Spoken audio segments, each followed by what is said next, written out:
96.9 FM. Fresh news, smart talk, all day. The views and opinions of the hosts and guests are their own and do not necessarily reflect the position of the management and staff of Guardian Network.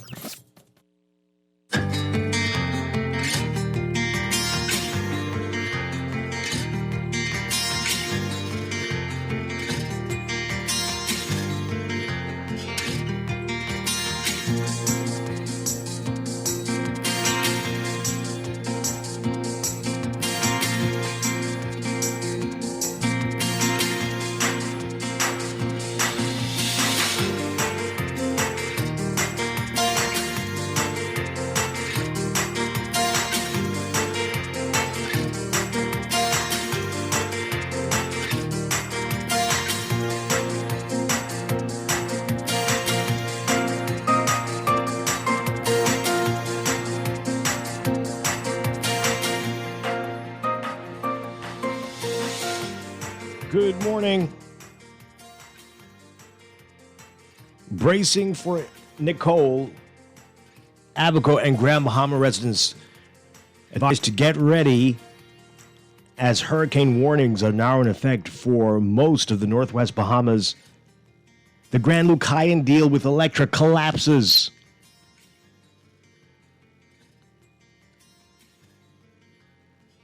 It's all straight ahead this morning. I'm Dwight Strachan, and this is Morning Blend. Wake up, it's a new day.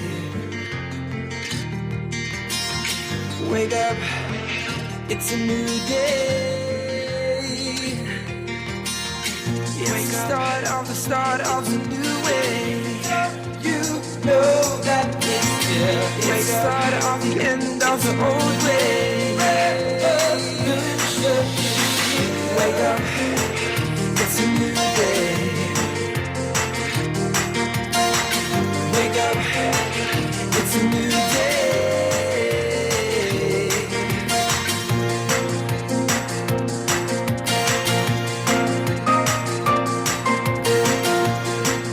Good morning again, Bahamas. It's November 8th, 2022. This is Morning Blend on Guardian Radio 96.9. Again, I'm Dwight Strachan. In a moment, Don Sargent will be joining us. Also this morning, later in the show, we are expecting to hear about a major surprise and new announcement from Alive. They'll be here to tell us all about it. And later in Morning Blend Business, our monthly Consumer Voice segment with the Consumer Protection Commission. As a result of the hurricane conditions, we are talking about what consumers need to do to prevent themselves from being gouged or taken advantage of during times like these. That's all straight ahead, but first, it's time for the overnight, the latest breaking news from while you were sleeping, and the top national and international headlines this morning.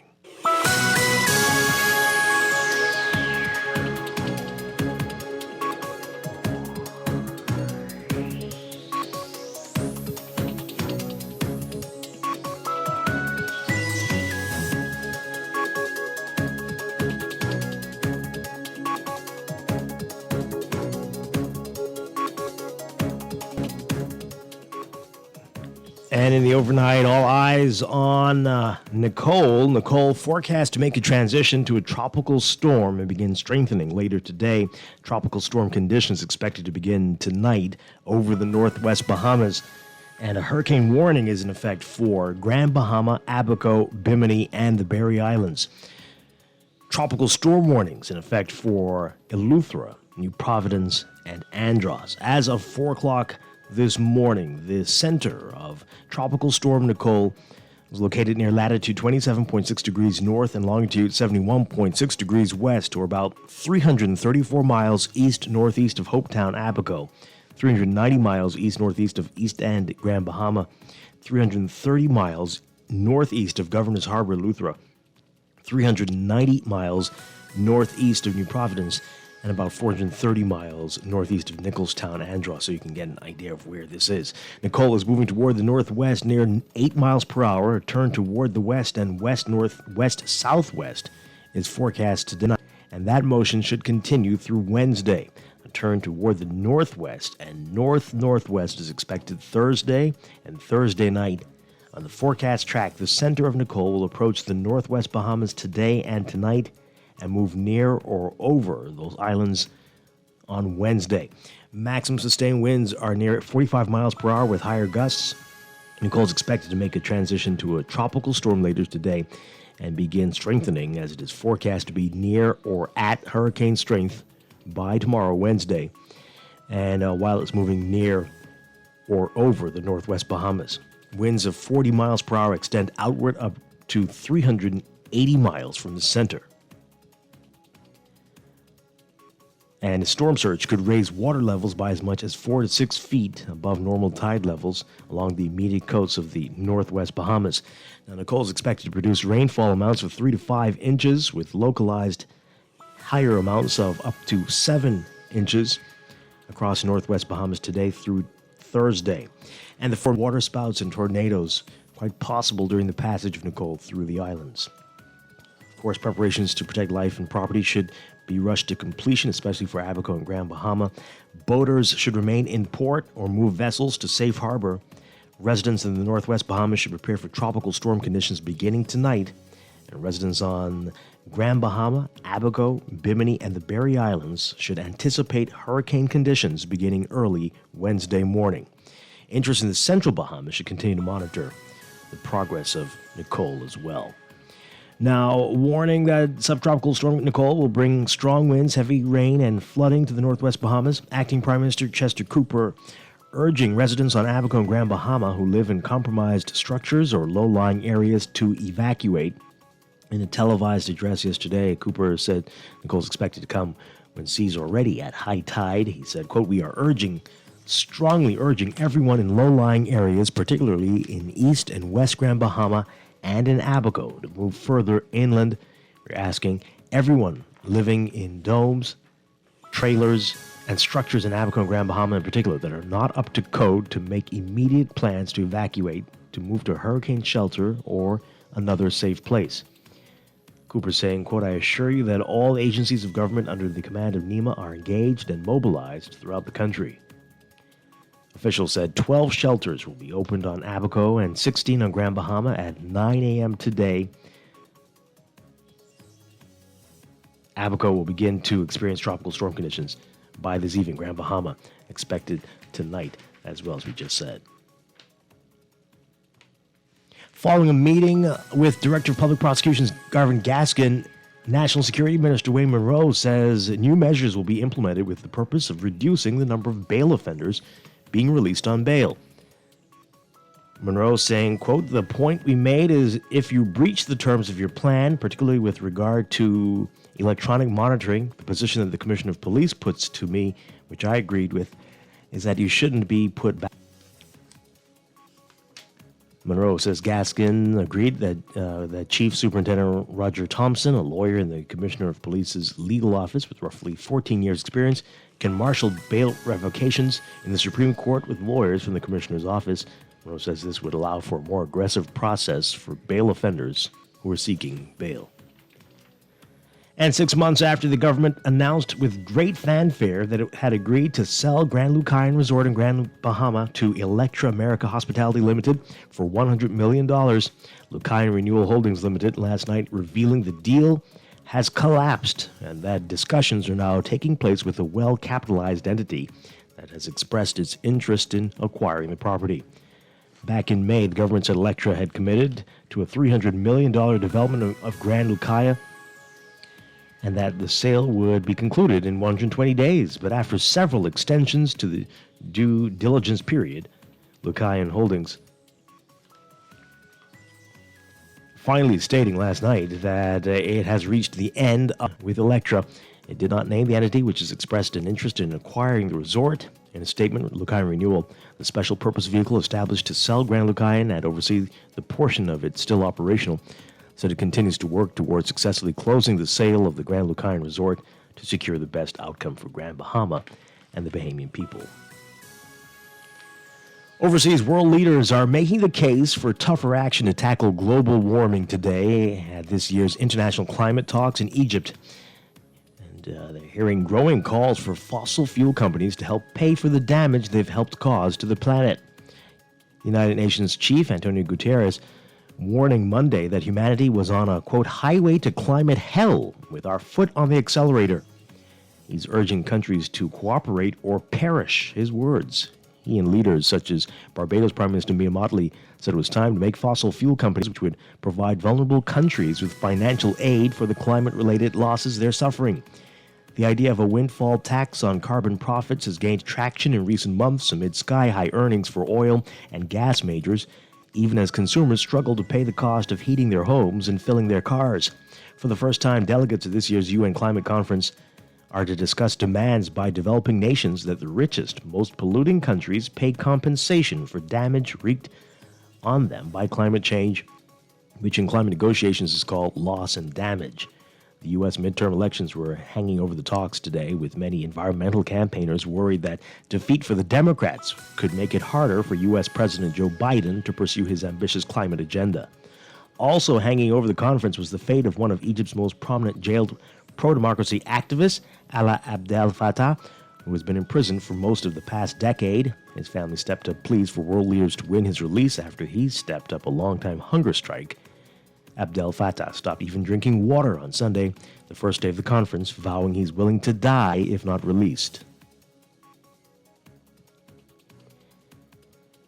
And the Powerball drawing delayed last night, and it's likely that the official results won't be known until later today. That's according to the Multi-State Lottery Association. The record-breaking $1.9 billion Powerball drawing was delayed because of a participating lottery and its processing sales issues. According to the statement from the Lottery Association to the Associated Press, it said Powerball requires all 48 participating lotteries to submit their sales and play data prior to the winning numbers being selected. Once Powerball receives the outstanding submission, the drawing can proceed. Nearly 3 hours after the scheduled 10:59 p.m. Drawing, the association told the Associated Press that it was against the policy to name the lottery that was experiencing the delay. The winning numbers and recorded video of the drawing will be posted to the Powerball website and YouTube channel. Players should hold on to their tickets, according to the lottery. The jackpot is nearly $400 million larger than the previous record jackpot and will keep growing until someone wins the prize. Only 4 previous jackpots have topped $1 billion, but none of those are close to the current prize, which started at $20 million back on August 6th, and over 3 winless months has grown ever more massive. No one has won the jackpot since August 3rd.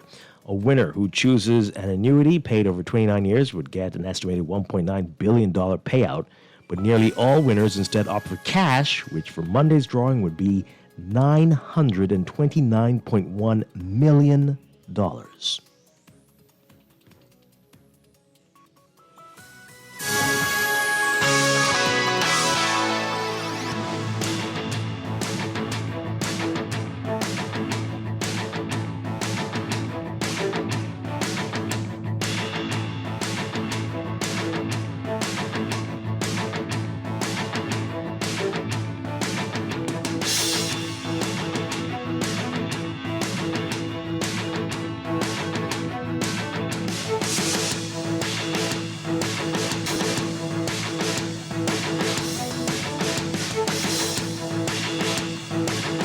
In sports, 3 Bahamian swimmers in action at the FINA, the International Swimming Federation Swimming Cup 2022 third leg in Indianapolis, Indiana, November 3rd through November 5th at Indiana University.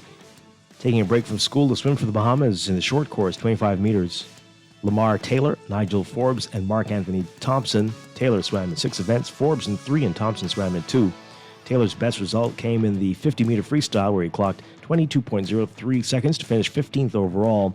His second best finish came in the 50-meter backstroke, when he swam 24.38 seconds to rank in the top 20 at number 20. Forbes was set to swim in 4 races, but started in 3 of them and got a did not start tag in the 100-meter medley. His best finish was 26th overall in the 200-meter butterfly after recording a time of 2:01.38. Thompson was in action in both breaststroke sprint races. He placed 25th overall in the 50-meter best breaststroke with a time of 28. Bahamian junior judoka Xavion Johnson, busy in Canada, showcasing his skills, managing to get one of his biggest victories by securing the gold medal in the Quebec Open at the Claude Robillard Sports Complex in Quebec this past Saturday. Xavier winning the under-18 60-kilogram division that saw some 31 competitors in action. You can read all about how he won that gold in today's Guardian Sports section. Inclement weather postponing the Bahamas Independent Secondary School softball championship game. BAISS has decided to postpone softball for the rest of the week as subtropical storm Nicole makes landfall in the northwest Bahamas. The junior division games were already underway when the rain started to fall at Freedom Farm Fields yesterday. The best of three championships will now resume on Tuesday, November 15th at 4 p.m. Game 2 will be on Wednesday, November 16th at the same time. In the junior boys division, Queens College Comets were up 3-0 at the top of the second. And in the junior girls division, the Comets were up 10-0 against the St. Augustine's College Big Red Machine at the top of the first inning. Those games will continue from where they left off. The senior division games never got underway. They will take place after the junior division games next week. And the country's premier obstacle course challenge will make its grand return to Clifton Heritage Park on Saturday, December 3rd, as Chick-Charney Challenge organizers hope to double the number of participants in this year's event. The wildly popular Chick-Charney Challenge, which is now in its 7th edition, puts one's fitness and endurance to the test over a 3-mile course featuring some 16 obstacles. Read more about that in today's Guardian Sports section as well. From the NFL, Monday Night Football, the Baltimore Ravens getting past New Orleans Saints for their third straight win, beating them 27-13 last night. Baltimore is now 6-3. New Orleans falling to 3-6. That's sports, and that's the overnight. Time for your first.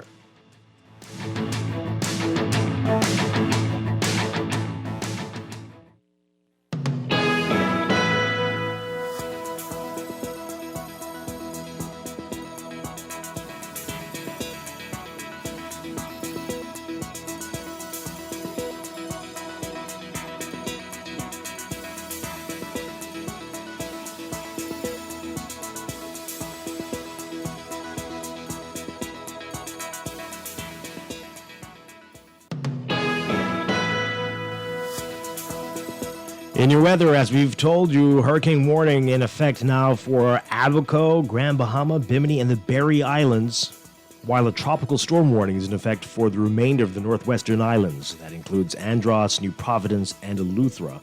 Sea swells are already affecting the waters throughout the archipelago. As a result of Nicole, small craft operators are being advised to remain in port. Beachgoers are strongly advised to stay out of the water, and residents and mariners are urged to continue to stay up to date with all alerts from the Department of Meteorology. And we'll have them right here for you on the Guardian News Network.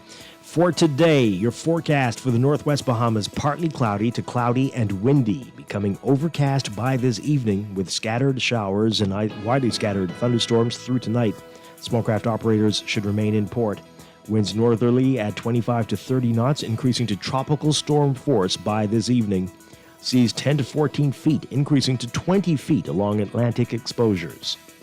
For the central and southeast Bahamas, partly cloudy to cloudy and breezy with widely scattered showers and isolated thunderstorms through tonight. Small craft should remain in port. Winds north to northwest at 15 to 20 knots in the central islands, 10 to 15 knots in the southeast Bahamas. Seas 4 to 6 feet in the central islands, but 2 to 4 feet in the southeast Bahamas. Seas building to 7 to 9 feet in moderate to large northeasterly swells. It's about 78 degrees under mostly cloudy skies right now in Nassau. Look for highs getting up to around 84 Fahrenheit, 29 Celsius today. Overnight lows tonight getting down about 70 Fahrenheit, 21 Celsius. Weather this morning, we'll have your extended outlook and another look at Nicole and the rest of the tropics coming up after traffic in just a bit.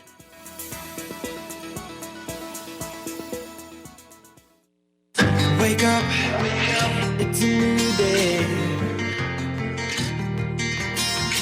Wake up, it's a new day. You're listening to Morning Blend. When we come back, we're discussing the day's top stories right here on your home for fresh news and smart talk all day. Guardian Radio 96.9.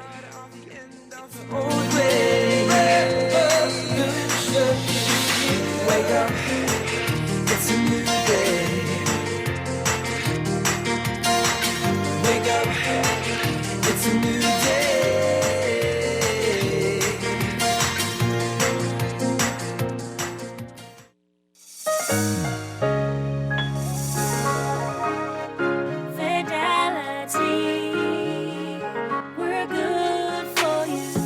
used to think of the bank as my personal ATM machine. New furniture? A weekend trip to Miami? No problem, just max out the credit card or top up my loan. I was a big baller until I realized that 75% of my salary was going to pay back all those loans. Fidelity's personal financial coaching was the best solution. Fidelity gave me a plan with a debt consolidation loan that has a built-in savings that pays 5% interest. I now only have one low monthly payment plus money in my pocket. Give Fidelity Bank a call at 356-7764 in Nassau or 352-6676 in Freeport. Visit any of Fidelity's locations or visit a website at fidelitygroup.com.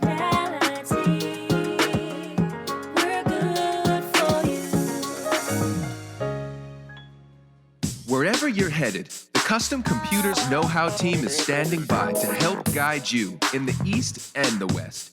We now have 2 convenient locations on Patton Street in Palmdale and our newest store in the Caves Village Shopping Plaza through the Blake Road entrance. Discover the latest products by top international brands and the knowledge you trust technology today. Drop by Custom Computers out east or out west. We're open Saturdays from 10 till 4. Tired of banks forcing you to use technology to bank the way they want you to? Your convenience is important. So no matter what your banking needs, Commonwealth Bank's friendly staff are always available in branch for that personal one-on-one service. But when you choose technology, our online and mobile banking app offers you state-of-the-art functionality. The choice is yours. Commonwealth Bank. Bank the way you want. It's a new day. Wake up. It's a new day.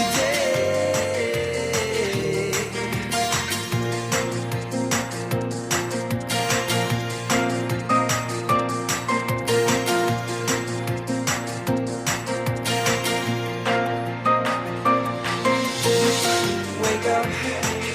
It's a new day.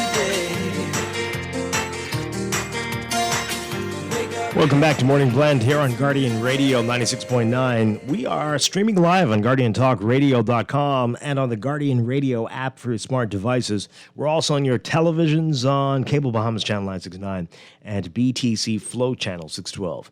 You can tweet us at Morning Blend 969 or Facebook.com/Morning Blend 969. Text us 422-4796. Once again, I'm Dwight Strachan. Don Sargent expected to join us in just a moment. We'll give you the phone numbers to call in just a bit. Coming up this we'll have the latest information on the system, what you need to know, all of the portions of the country that are under warnings at the moment. We'll let you know what those are in just a sec. Also this morning, there's some big news, and not many are going to be surprised by this, but the Grand Lucayan deal, that has fallen through with Electra. America Hospitality Limited. We're going to get we'll get into that as well. Later in the show, we're going to be talking with Alive. They have some major announcement. It's top secret. I don't even know what they're going to be talking about today. I have no clue at all, but I know they have a major announcement to make. And then later in Consumer Voice, our monthly segment with the Consumer Protection Commission, we are talking about some of the scams and the gouging that we see at times like this when there is a tropical system bearing down on us, what you need to do to avoid being scammed, and how the Consumer Protection Commission and other such agencies can help you. That's all coming up. But let's begin with what's happening in the news.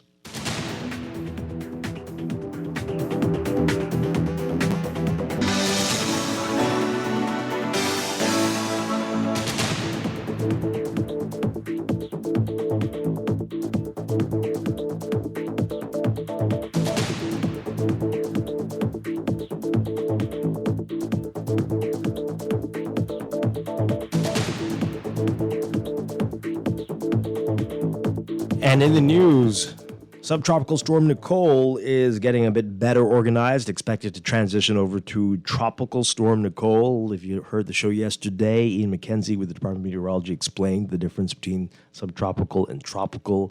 And of course, it's one of the meteorological terms. It's still the same thing, but it's just the structure, he said, around the core and the heat and the cold. Anyway, technical term, Doesn't mean it's going to be any less dangerous, and so don't focus on that. But it is expected to officially become a tropical storm as it is getting better organized. And as he explained yesterday, a lot of the bad weather is very far from the eye and the core now, which means, that's one of the characteristics of a tropical system. So I'm paraphrasing wildly, but yeah. So, and of course, the forecast has it becoming a hurricane at some point. Whether that will be over the Bahamas remains to be seen. It could be as it gets closer to Florida. But in any event, tropical storms bring a lot of wind and rain.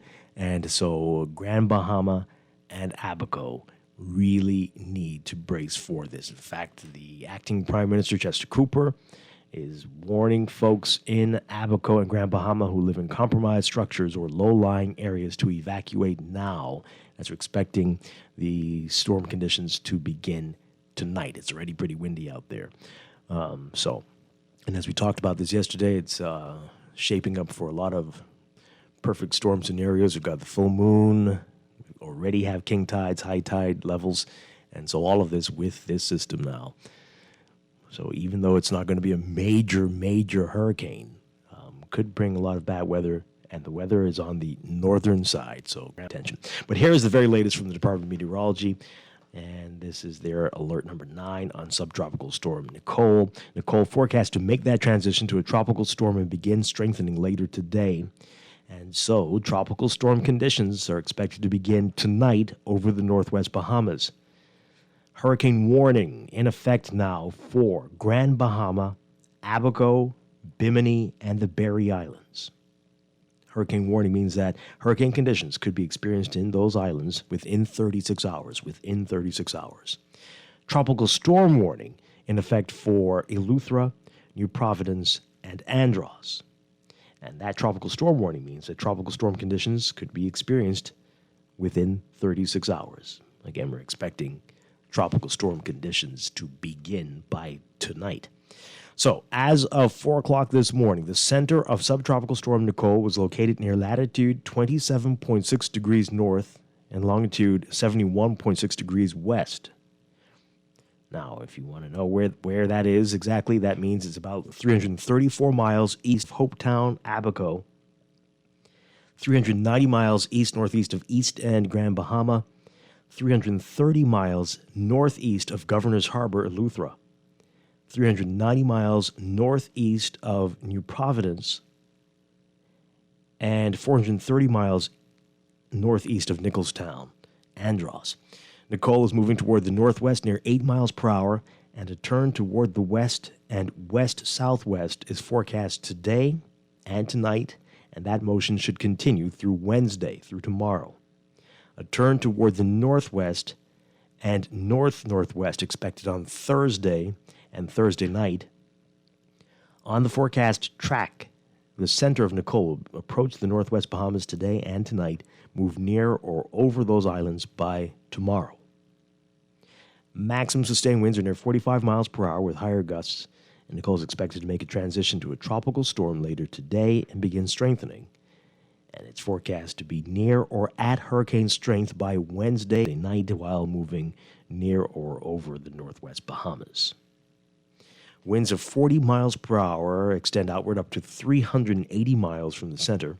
Storm surge could raise water levels by as much as 4 to 6 feet above normal tide levels along the immediate coast of the northwest Bahamas. Nicole is expected to produce rainfall amounts of 3 to 5 inches, with localized higher amounts up to 7 inches across the northwest Bahamas today through Thursday.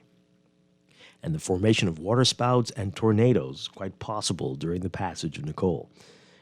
Preparations to protect life and property should be rushed to completion, and boaters should remain in port or move vessels to safe harbor. Residents in the northwest Bahamas should prepare for tropical storm conditions beginning tonight, and residents of Grand Bahama, Abaco, Bimini, and the Berry Islands should anticipate hurricane conditions beginning early tomorrow morning, Wednesday. Residents in central Bahamas should also monitor Nicole and its progress. All right. So, Acting Prime Minister Chester Cooper, as Prime Minister Davis is in Egypt for the COP27 conference. Cooper warning that Nicole will bring strong winds, heavy rain, and flooding to the northwest Bahamas. He said, quote, Nicole is expected to come when seas are already at high tide, increasing the chance of flooding. We are strongly urging everyone in low-lying areas, particularly in East and West Grand Bahama and in Abaco, to move further inland. We're asking everyone living in domes, trailers, and structures in Abaco and Grand Bahama in particular that are not up to code to make immediate plans to evacuate, to move to a hurricane shelter or another safe place. He says that NEMA is engaged and mobilized throughout the country and that they'll be providing evacuation assistance before the storm arrives. He says the police and defense force officers and emergency personnel will be providing evacuation services before the storm arrives, but will secure themselves once danger presents itself. So after that time, you're on your own, basically. Officials say 12 shelters will be open in Abaco and 16 Bahama as of 9 o'clock this morning. And again, that's expected to see the weather deteriorate by this afternoon, by this evening. Cooper's calling on residents to take Nicole seriously. He said, quote, I cannot stress enough that it is better to make preparations and not need them than to take no precautions and regret it. Abaco and Grand Bahama are projected to take a direct hit from Hurricane Nicole. Well, he said Hurricane Nicole, but anyway, whatever it is going to be. Bimini and the Berry Islands are also in the path of the storm. Residents of those islands should take every precaution to secure themselves and their property immediately. Schools and government officials, except for essential services, will be closed effective today until the all clear. That's Grand Bahama, Abaco, Bimini, and the Berry Islands. All right, schools there are closed until the all clear is given. For New Providence, Eleuthera, and Andros, schools will close at noon today. Noon today, everybody, until the all clear is given. Ports and seaports in all affected islands are expected to be closed when wind speeds reach 40 knots or higher. And officials further said last night that all airports in Grand Bahama, New Providence, Abaco, Eleuthera, Bimini, and the Berry Islands and Andros will close today at sunset and reopen November 10th, or when the all clear is given, November 10th. So that's Thursday. Okay. All right. So let's get your action to this. Is that strong enough language? I mean, well, do you need to get stronger? I'm sure the people of Grand Bahama and Abaco know fully well that even a tropical storm can present challenges. But let's get your reaction to all of this, folks. 323-6232, 325-4316, 325-4259. Tweet us, Facebook us, text us, 422-4796. Oh boy, hearing from our friends in Grand Bahama, they are anxious. The anxiety is already intense here. Yikes. I can imagine. Oh boy.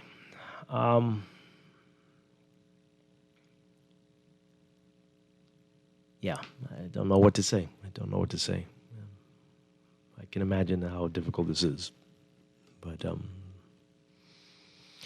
just be prepared. It's not likely to be anything like Dorian, but I'm sure even just hearing hurricane warning can set you off, right? Let's hear what you have to say, folks. Good morning, caller. You're on the air. Right, Strong. Hi, good morning. I hope you're doing well. I'm trying. I'm doing well, yes. Trying, yeah, okay, all right. We'll keep trying then. I was listening to what you were saying. Did you say there were 12 shelters in Abaco? I believe that's what they said. Let me check on that. Yes, 12 shelters in Abaco, 16 on Grand Bahama. I heard the number for Grand Bahama. What is the capacity of those shelters in Abaco? I don't know. You're kind of breaking up. I don't Yeah, know. I don't know the answer. I don't know the You answer. don't know. Okay, No. that's understandable. Yeah. Why do you ask? Pardon? Why do you ask? Right, Storm, that is important. Yeah. We're talking about bad weather that's coming to hit Grand Bahama, Abaco. The thing is, are we truly ready and prepared as we should have been with Hurricane Dorian? Well, We still do not know how dangerous this, they call it tropical storm or subtropical storm. We still do not know how dangerous it could develop. You're looking at 2 days down the road. That's about 48 hours right up in there. well, beginning tonight, really. Okay, beginning tonight. Okay, all right. Yeah. I'm just saying that I didn't hear the acting prime minister's comment. What did he specifically say about Abaco? Is there any specific reference in his speech to Abaco? Yeah, if you're in low-lying areas or in compromised structures, if you live in one of those, try to get to the shelter. But I'll deal with the compromised structures. And then compromised structures, what is he referring to? He gave some examples: domes, trailers, I guess structures that were damaged in Dorian that haven't been fully repaired as yet. So things. Anything else? I'm sure people know what a compromised structure is. You know, if you live in one that you right could. Spawn, you can't say people know. See, we had an experience that looked like we can't learn.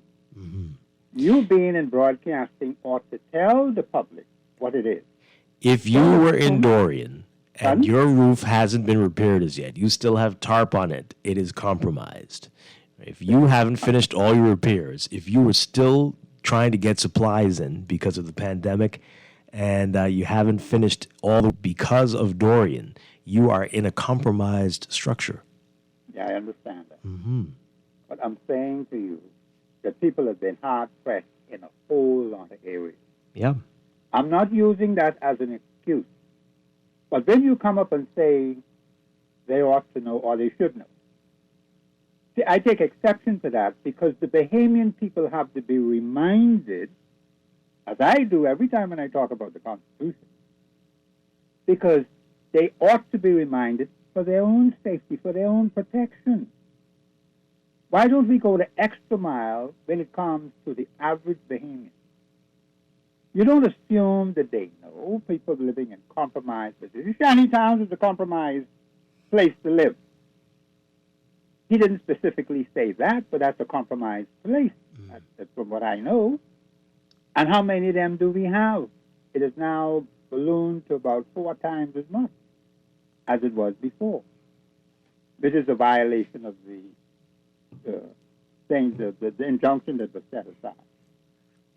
I'm saying, Mr. Strachan, is I think the authorities have to be a little bit more responsible. I think those in broadcasting have to be more responsible. Really? In imparting information to the public.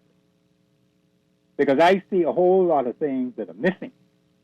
I could give you a category of them, but we won't have time to do Yeah, and I don't think he had the time yesterday to say all of those either. I mean, we're not dealing with children. I mean, some of these people have children, but you know exactly. If you didn't just decide since Dorian to go and build a structure in a shanty town, you know exactly what happened there before, and you know how most of the destruction happened in the shanty towns. So I think these people know. Let's give them some credit. Now, warnings that many didn't last time, I don't know. But let's give people some credit. They know exactly what he means by that. And we don't have to spell everything out. My God, I hope not. But just so in case you want to know, thanks for the call, though. These are the shelters in Abaco, and I guess you can figure out how many people they can hold. There are mainly schools, and that brings concerns too, I'm sure. But in the Central District, there's Central Abaco Primary School in Dundastown, Friendship Tabernacle in Dundastown, Guanakee Primary School in Guanakee, Manowar Primary in Manowar, of course, Manowar Key, Hopetown Primary in Hopetown. In the North District, there's Amy Roberts Primary and Preschool in Green Turtle Key, Faith Walk Church of God Community Center in Cooperstown, Grand Key All-Age School and Preschool Block in Grand Key. Then for Abaco South District, there's Crossing Rocks Primary School in Crossing Rocks, Moores Island School, Sandy Point Community Center on Ernest Dean Highway, and Soul Seeking.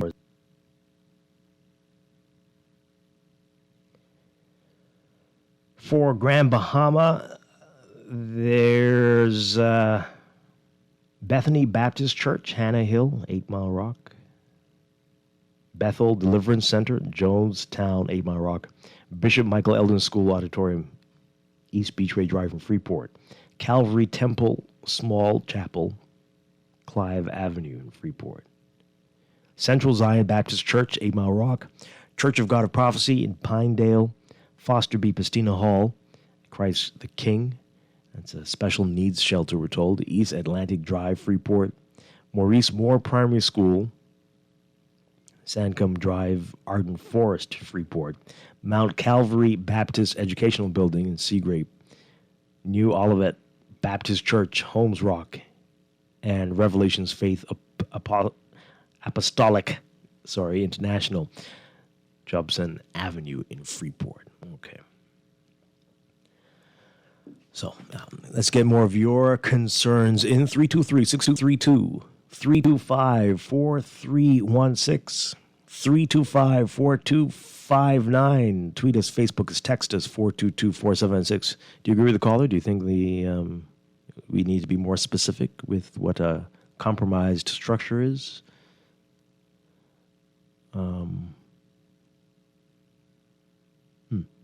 What do you think? This text here on oh boy. Dwight, many of these folks are undocumented. They are not going. They're too afraid to go to the shelters.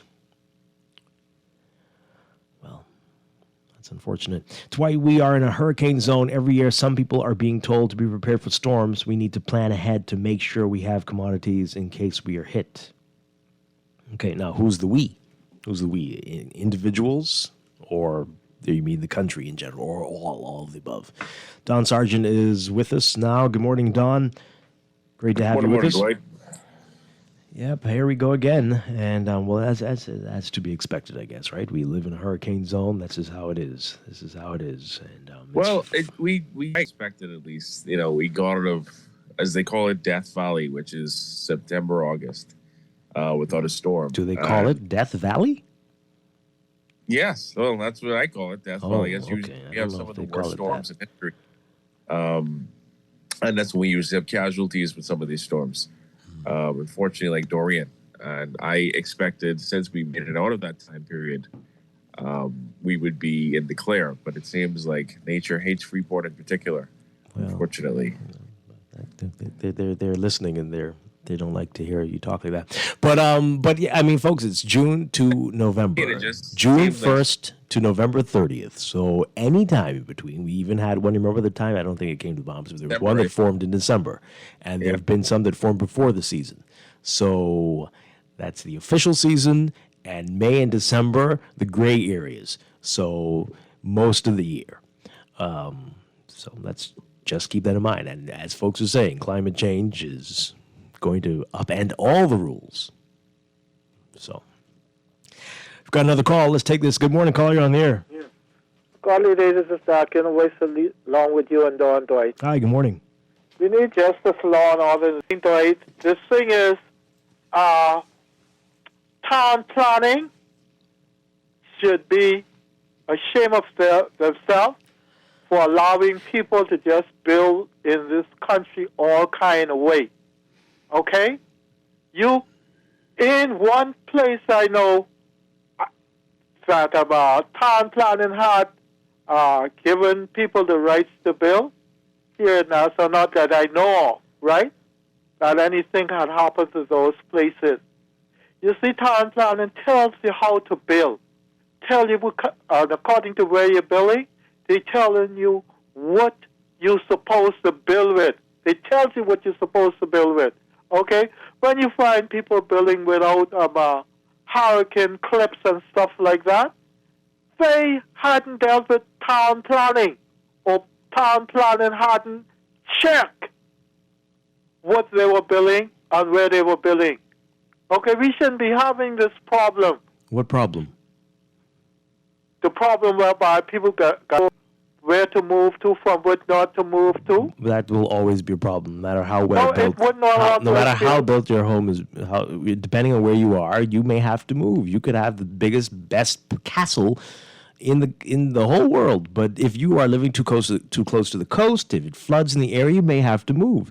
So I agree with you with the first point that that there's a lot of slackness. There's a lot of slackness, but people are going to have to evacuate in a hurricane zone Dwight, often.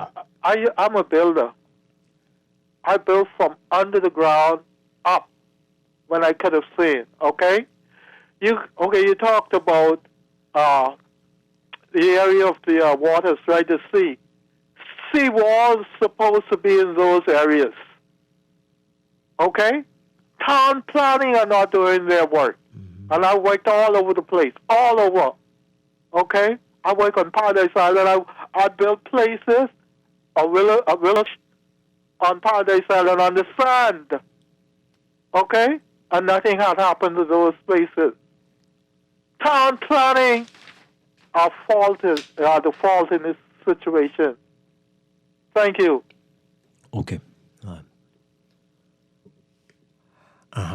Text asking, so we're going to have to repeat these things every 5 minutes, I suspect. So someone just tuning in says they heard about schools. Is it true? Yes. Well, I don't know what you heard, but in Grand Bahama, Abaco, Bimini, and the Berry Islands, schools are closed today until further notice. Grand Bahama, Abaco, Bimini, and the Berry Islands. For the rest of the Northwest Bahamas, New Providence, Eleuthera, and Andros, schools will close at noon today until the all clear is given. Okay, New Providence, Eleuthera, and Andros, schools will close at noon today. Okay. Good morning, caller. You're on the air. Hi, good morning. Are you there? What am I hearing? 323-6232. 325-4316, 325-4259. Okay, so let's read another one here. This person says here, Dwight, I was saying peace and safety for the hurricane season. I think they were thinking we got the all clear. Yeah, the weather had already cooled down. I thought we were in the clear. This came so suddenly. Grand Bahama is not mentally ready for this. Lord help. Seeing that a lot. That's a common thread this morning. Just the thought has people on edge, and we pray for them and for Abaco as well. But this morning, it seems the storm is tracking a little bit further north, and the very bad weather is to the north. So keep your fingers crossed that it'll stay offshore. But the heavy winds, they are expected.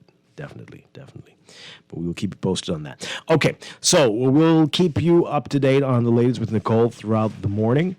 Let's move on, though, to the other big news today. And the timing of this announcement is...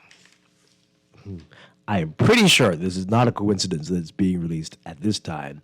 And had it not been for Nicole, I suspect they would have waited till Christmas Eve to announce this when people were to focus on it. But hey, the Grand Lucayan deal with Electra has collapsed. Do you remember a few months ago, I think the day, the next day, it was... my Grand Bahama co-host, Laverne Gardner, we were very cautiously optimistic. People were calling in and very upset with us. They were calling us negative. We said, we're going to wait. We're going to wait to see because, we've been here before. We've heard these things before, but let's wait till everything until they start working on it before we start to celebrate. Well, Arcandia Dame's writing that 6 months after the government announced that with great fanfare that it has agreed to sell Grand Lucayan Resort on Grand Bahama to Electra America Hospitality Limited, EAHL, for $100 million. Lucayan Renewal Holdings Limited last night revealing that the deal has collapsed and that discussions are now taking place with, quote, a well-capitalized entity that has expressed its interest in acquiring the property. Back in May, the government said Electra had $300 million development of the Grand Lucayan, and that a sale will be concluded in 120 days. But after several extensions due to the due diligence period, Lucayan Renewal finally stating last night that it has reached the end of the line with EAHL. It did not name the entity that has expressed an interest in acquiring the resort, but in a statement, Lucayan Renewal, which is the special purpose vehicle established to sell Grand Lucayan and oversee the portion of it that is still operational, it said that it continues to work towards successfully closing the sale of the Grand Lucayan Resort to secure the best outcome for Grand Bahama and all Bahamian people. The statement said, quote, all applicants for the purchase of the Grand Lucayan were vetted by Colliers International, who facilitated the sale process on behalf of LRHL, Lucayan Renewal. Electro America Hospitality Limited was chosen overall for its vision and experience and evidence of financial backing. EAHL has advised that shifting global capital markets and related inflationary pressures resulted in higher construction costs and costlier access to credit. Accordingly, the company had difficulty securing development financing at terms that would allow it to fully execute the vision outlined in its business plan. Given this, the closing deadline of November 15th, 2022 is not possible, and negotiations with EAHL have come to an end. Speaking of the new entity, it is in talks with now. Lucayan Renewal said, quote, the entity has a vision for the property and a track record of having recently completed notable transactions in the hospitality space. Called this interested party in line with its due diligence guidelines. Lucayan Renewal said it would keep the public updated as developments occur. It says, the board of LRHL remains committed to ensuring that a credible plan and shared vision for the Grand Lucayan is realized, a plan that will provide jobs, entrepreneurial opportunities, and strengthen Grand Bahama's economy in the best interest of the people of Grand Bahama and the entire Bahamas. In the meantime, we will complete functional renovations to the Lighthouse Point buildings. We're also working with airline partners and Ministry of Tourism to derive tangible benefits from the significantly increased airlift to Grand Bahama Island. We welcome opportunities with Bahamas Air from Raleigh, North Carolina and Florida, and American Airlines from Florida and Charlotte, as well as Sunwing from Montreal and Toronto. With this boost, Lighthouse Point is forecasting steady occupancy levels and continues to employ approximately 140 Bahamians. Okay, let's get your reaction to this. What do you make of this? And why the secrecy about the entity? Are they still in negotiations, or should we just go back to Royal Caribbean? What do you make of it all? Let's talk. Give us a call, 323-6232, 325-4316, 325-4259. Tweet us, Facebook us, text us, 422-4796. Any surprises? Anybody feeling shocked about this? Don, what do you was done and we're going to have smooth sailing as they'd been trying to sell it?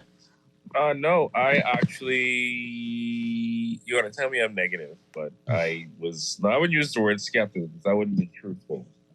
I did not believe that this would work without there being a functional airport in Newport, if I'm being very honest. And with that being absent, I always thought to myself, they're going to continue to stall and delay until some movement is made. That's my interpretation. I'm not saying that that's exactly the case. But, yeah, you can't really get a big, hotel without proper airport with lots of airlift. Even though we have more airlift now at Freeport, it seems like a lot of airlines, as you alluded to earlier, have returned. There still remains the issue with Freeport's airport. Yeah, I'm sure. Although they're not directly saying that, but they're saying it's the global financial markets. But could be. Yeah. Mm-hmm. And that could have an impact on. Well, did we put out a RFI on the airport situation simultaneously as we did the for Grand Lucayan or something of the sort? Yes. I remember something about that they were doing a private-public partnership or something like that for the airport, and then I hadn't heard anything else from it. And that's what they intend to do. Yeah. Yeah, I was very skeptical after I heard nothing, and I was just saying that if I were I mean, an you wouldn't investor, hear anything immediately. I wouldn't say anything about saying yes to purchase any properties without confirming that I'm getting an airport to support my hotel. So I don't know if that's the precise reasons why this deal unfortunately fell through, but I'm not surprised that it did. And that really sucks for a lot of people in Freeport. Yeah. And I wish it wasn't the case. It's very sad. Yeah. Catch a break. No, doesn't seem so. And again, it's such a very nice property. But hey, tell us what you think, folks. 323-6232, 325-4316, 325-4259. Tweet us, Facebook us, text us, 422-4796. All right, so is it time, folks, before the announcement of Electra, we're giving some very extreme views on what should happen since we've been struggling with this property for so many years. Some people were saying as much as tear it down, turn it into a hospital, all manner of things. But is it really time to think about this? Or do we really believe there's going to be a savior out there who wants this? And as I said earlier, should we go back to Royal Caribbean and say, hey, you remember us? Like you want to talk again? What should we do here? This text here, cart before the horse, airlift or airport needs need to be resolved first. Then all the bragging political PR must stop. Get to work and no announcements until there is something final.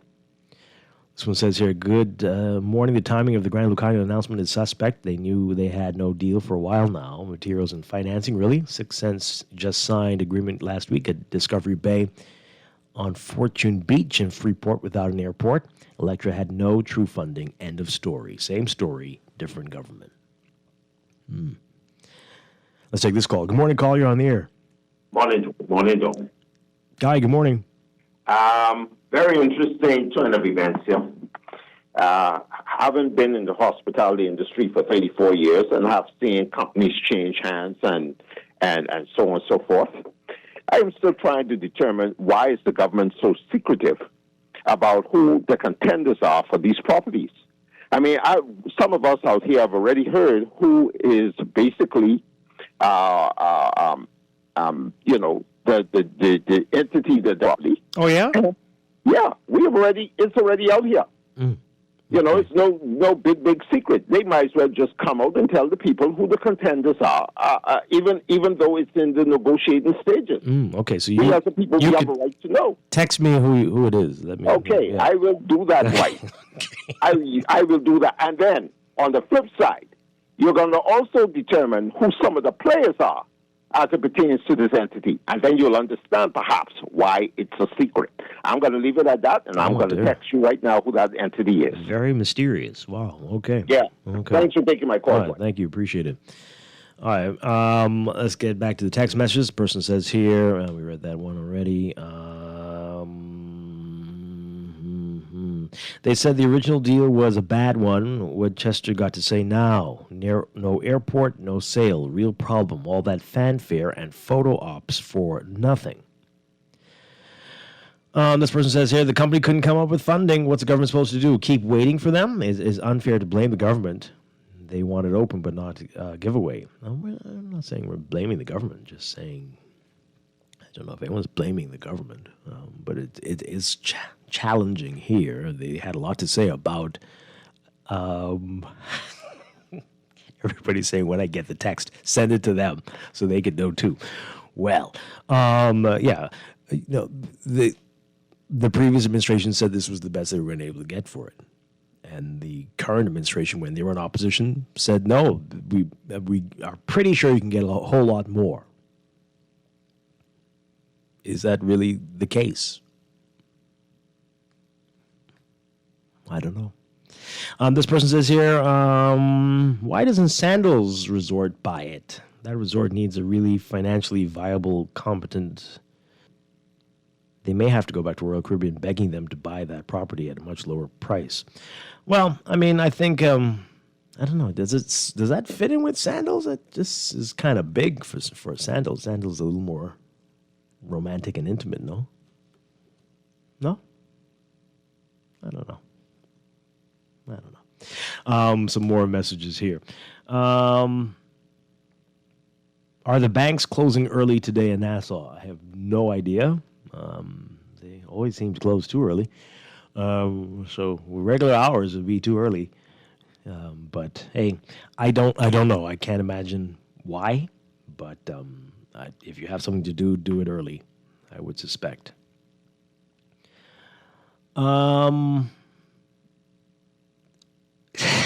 Everybody's asked me to forward the text. That wouldn't be responsible. I have to vet and confirm, right? Or we just be patient, right? I mean, knowing it, what does that mean? Look, we all knew Electra was coming, and look where we are now, right?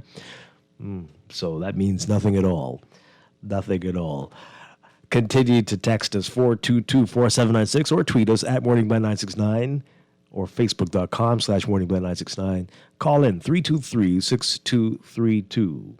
325-4316, 325-4259. What do you think they should do with that hotel, Don? What should we do? How uncensored can I be? No, don't. The people in Grand Mountain are already under lots of stress. No, today. I wasn't going to say anything mean. I was going to say, honestly, I think it should. I don't know. My gut would say whatever we do with that airport, just any deal needs something to do with that hotel in it. Even if it becomes a state-run hotel, which is probably not going to run very well. You don't want that. Put it in some entity that is going to govern that for us.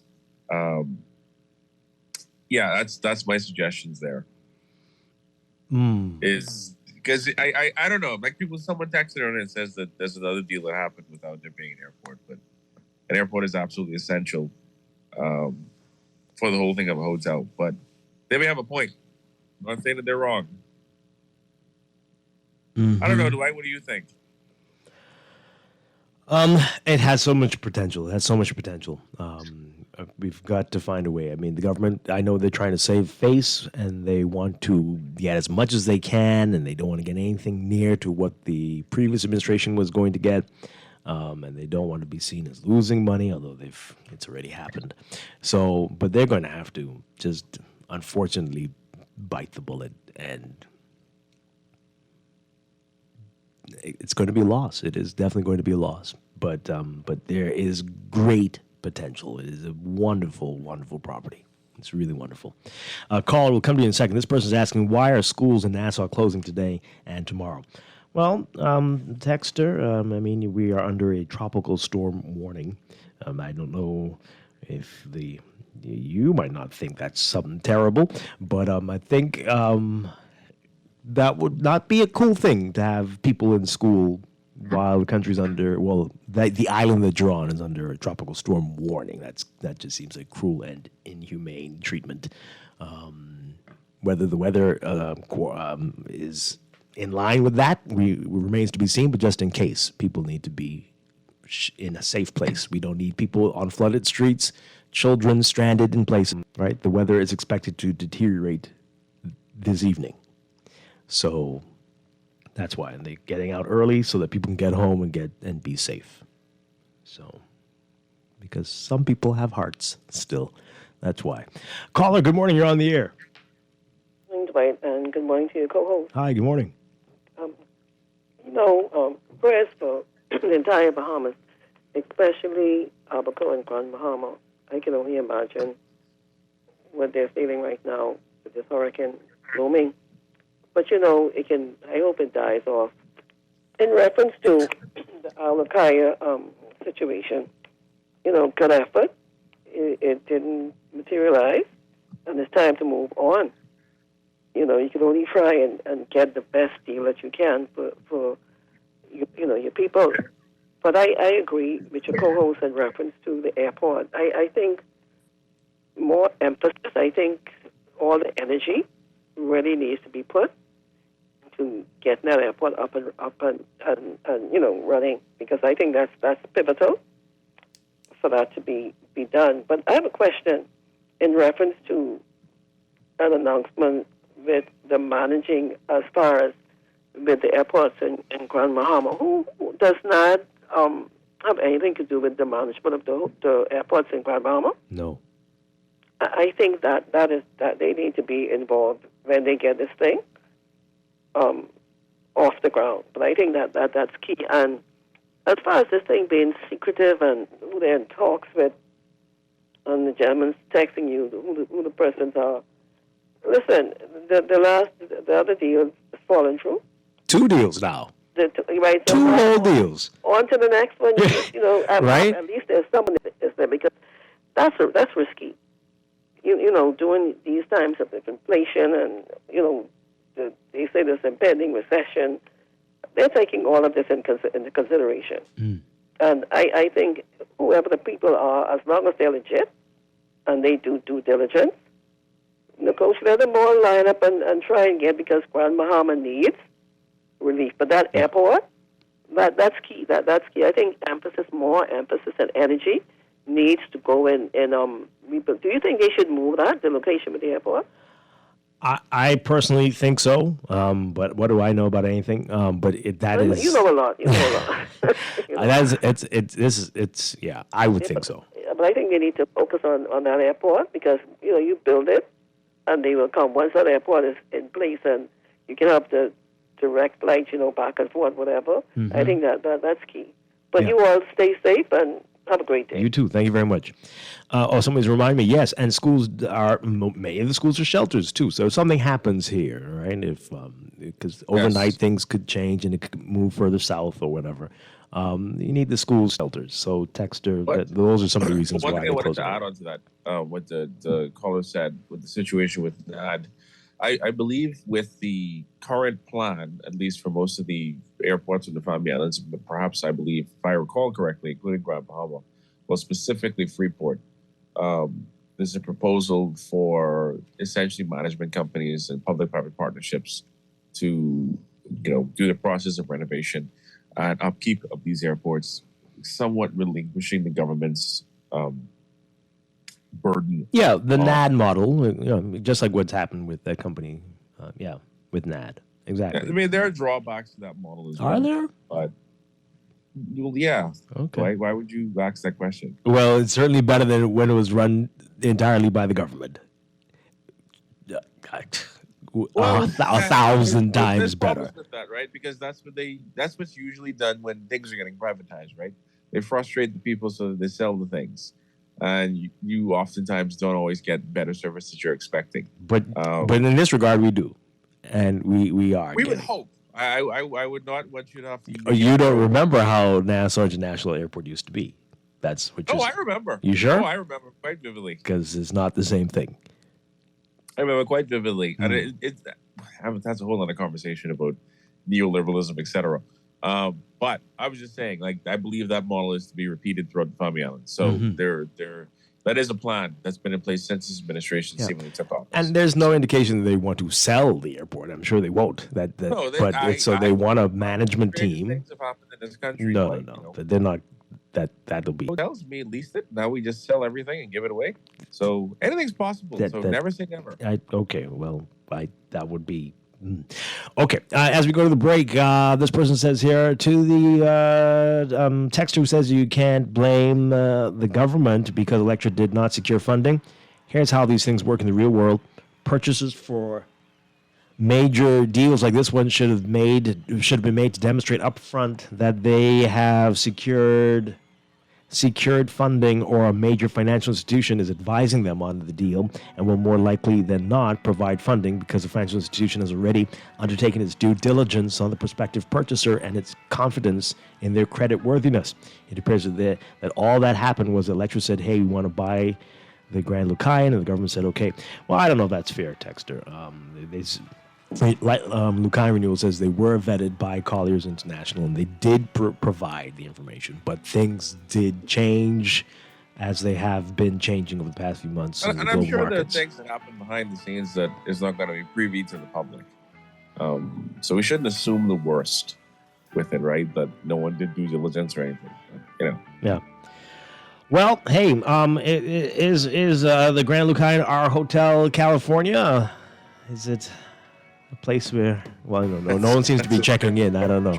But they say you never check out once you get in there. Well, anyway, it's a dark place. Let's just put it like that. This is Morning Blend on Guardian Radio 96.9. I saw a shimmering light. Let the levy and my sight grew dim. I had to stop for the night.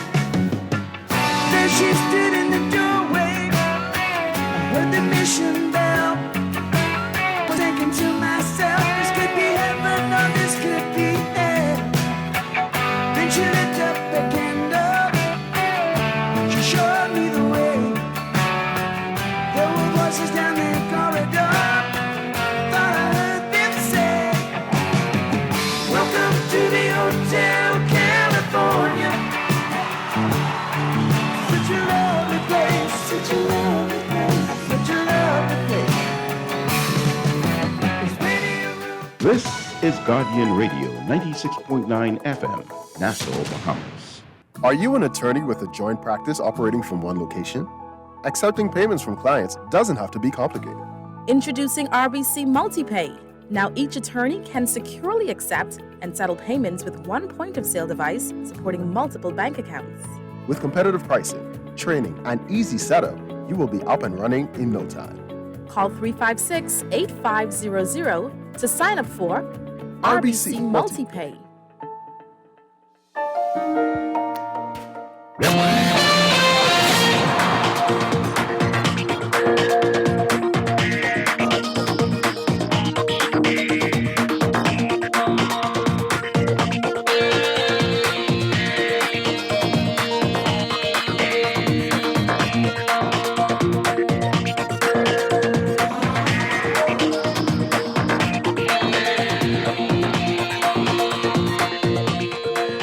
It's time for your first look at traffic for this morning, brought to you by RBC. For all of life's moments, there's one Visa Classic credit card. In your real-time traffic this morning, we are seeing heavy traffic on Eastern Road, that's westbound, from just about San Souci Road all the way up to Johnson Road, and still a bit congested for you. Village Road, Shirley Street, as there's still work going on there, so that's slowing down traffic in that area. But heavy traffic near Foxhill Road, definitely westbound for you this morning. Elsewhere, pockets along Prince Charles Drive, especially near Elizabeth Estates and near Foxhill Road, the intersection there. Foxhill Road's busy, northbound to that intersection. And along Prince Charles again to Beatrice Avenue, that's heavy traffic for you westbound. And once you get to Robbins Road, also busy on the way to Old Trail Road. Long line there for you. Soldier Road is also seeing heavy traffic north of Robinson Road on the way to the intersection with Bernard, Wolf, and Village Road. Milo Butler Highway, always a hot spot. Heavy traffic from well south of Fire Trail up to Tawny Williams Darling Highway. Traffic backed up along Fire Trail as well. And building on the roundabout on Tawny Williams Darling Highway eastbound and westbound. Glass Road is also busy for you just north of Fire Trail all the way up to JFK Drive. Building traffic on Carmichael westbound to Coral Harbor Road. And West Bay Street eastbound to the roundabout with New Providence Highway near Saunders Beach. You'll be seeing some building traffic there. That's what we're seeing so far. That's your real-time traffic and your morning blend traffic alert brought to you by RBC. Experience cashless purchasing power and chip and pin security with your RBC Visa Classic credit card. Manage your day-to-day expenses and apply today at rbc.com/Caribbean/Visa Classic.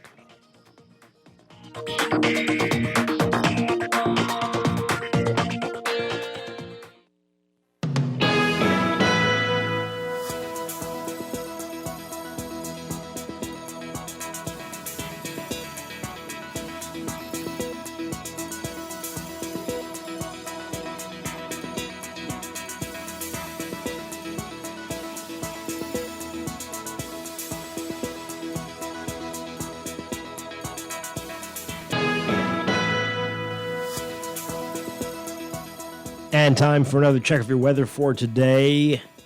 Tropical Storm Nicole, officially Subtropical Storm Nicole, making that transition to Tropical Storm Nicole. That's expected to continue today as Nicole strengthens. Tropical storm conditions expected to begin tonight over the northwest Bahamas. Right now, hurricane warnings in effect for Grand Bahama, Abaco, Bimini, and the Berry Islands. tropical storm warnings in effect for Eleuthera, New Providence, and Andros. As of 4 o'clock this morning, Nicole was centered near latitude 27.6 degrees north and longitude 71.6 degrees west. That's about 390 miles northeast of New Providence, 334 miles east-northeast of Hopetown, Abaco, and 390 miles east-northeast of East End, Grand Bahama. Nicole's moving toward the northwest near 8 miles per hour. A turn toward the west and west-southwest is forecast today and tonight, and that motion should continue through Wednesday. A turn toward the northwest and north-northwest expected Thursday and Thursday night. On the forecast track, the center of Nicole will approach the northwest Bahamas today and tonight and move near or over those islands on Wednesday. Maximum sustained winds are near 45 miles per hour with higher gusts. Nicole is expected to make a transition to a tropical storm later today and begin strengthening. It's forecast to be near or at hurricane strength by Wednesday night while it's moving near or over the northwest Bahamas. Winds of 40 miles per hour extend outward up to 380 miles from the center. Storm surge could raise water levels by as much as 4 to 6 feet above normal tide levels along the immediate coast in the northwest Bahamas, and Nicole's expected to produce rainfall amounts of 3 to 5 inches with localized higher rain amounts up to 7 inches across northwest Bahamas today through tonight. Waterspouts and tornadoes are also possible. So, with your extended outlook, Nicole forecast to drift westward across northwest Bahamas and strengthen to Category 1 hurricane, possibly as it's exiting the area and moving toward Florida by Thursday.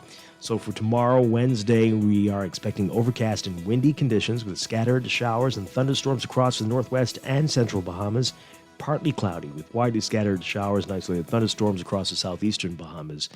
Thursday, cloudy and overcast with scattered showers and widely scattered thunderstorms in the northwest Bahamas, occasionally to cloudy to overcast with widely scattered showers and isolated thunderstorms in the central and southeast Bahamas.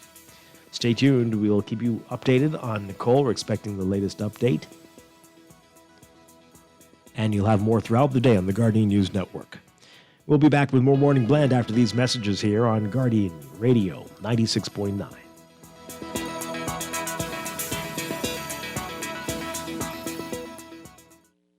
Link up with BTC. Did you get the speed bump?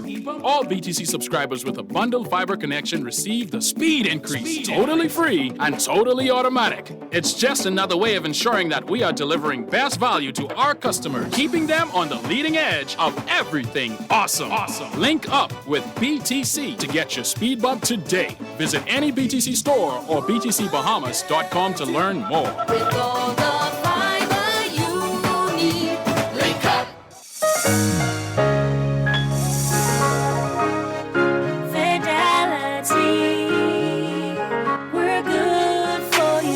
Know how important collecting your money can be to the success of your business. Start your relationship with you, the many options available to you with our merchant services. From click and pay options online to merchant terminals and e-commerce options. We're here to help your business succeed. For more details, speak to one of our business development officers at 356-7764 in Nassau or 352-6676 in Freeport. Visit our website at fidelitygroup.com or visit any of our branches. Fidelity, we're good for you. Florida Auto Parts can deliver all the auto parts your car will ever need, direct from the USA and from around the world. Florida Auto Parts provides fast delivery on auto parts, and we ship throughout the Bahamas, genuine or aftermarket, new or used, and all for the best price. Call Florida Auto Parts Trusted Parts Rep on WhatsApp at 1-786-772-8777 to save on your next auto parts purchase. Florida Auto Parts, the right parts at the right price. Wake up, it's a new day.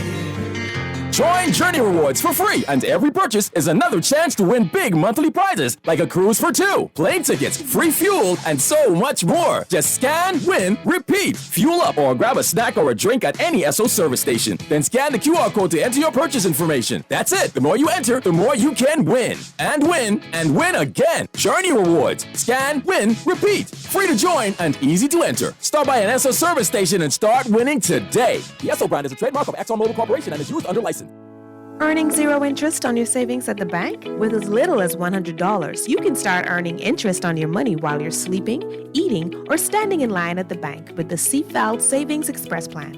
Ready to invest? Start by putting $1,000 into our mutual funds and earn interest there too, because it's CFAL interest. Visit CFAL.com to start now. CFAL, growing wealth for future generations of Bahamians. If you were exposed to COVID-19, have symptoms, or traveled recently, get tested so that you can have peace of mind about your status. Just visit one of our convenient locations on New Providence at the University of the Bahamas or Golden Gates Plaza, weekdays 9 a.m. to 5 p.m. and Saturdays 10 a.m. to 6 p.m. On Eleuthera at the Three Island Dock, Mondays through Thursdays 8 a.m. to 6 p.m., Fridays and Saturdays 8 a.m. to 7 p.m., and Sundays 8 a.m. to 3 p.m. On Exuma at the Regatta Park, weekdays 9 a.m. to 3 p.m., Saturdays 9 a.m. to 5 p.m., and Sundays 1 p.m. to 6 p.m. On Abaco at Maxwell Food Store, Mondays through Saturdays 8 a.m. to 5 p.m. The COVID-19 test results will be ready in 15 minutes, and the tests are free. This message is brought to you by PAHO WHO and the Ministry of Health and Wellness. This is Guardian Radio 96.9 FM, Nassau, Bahamas.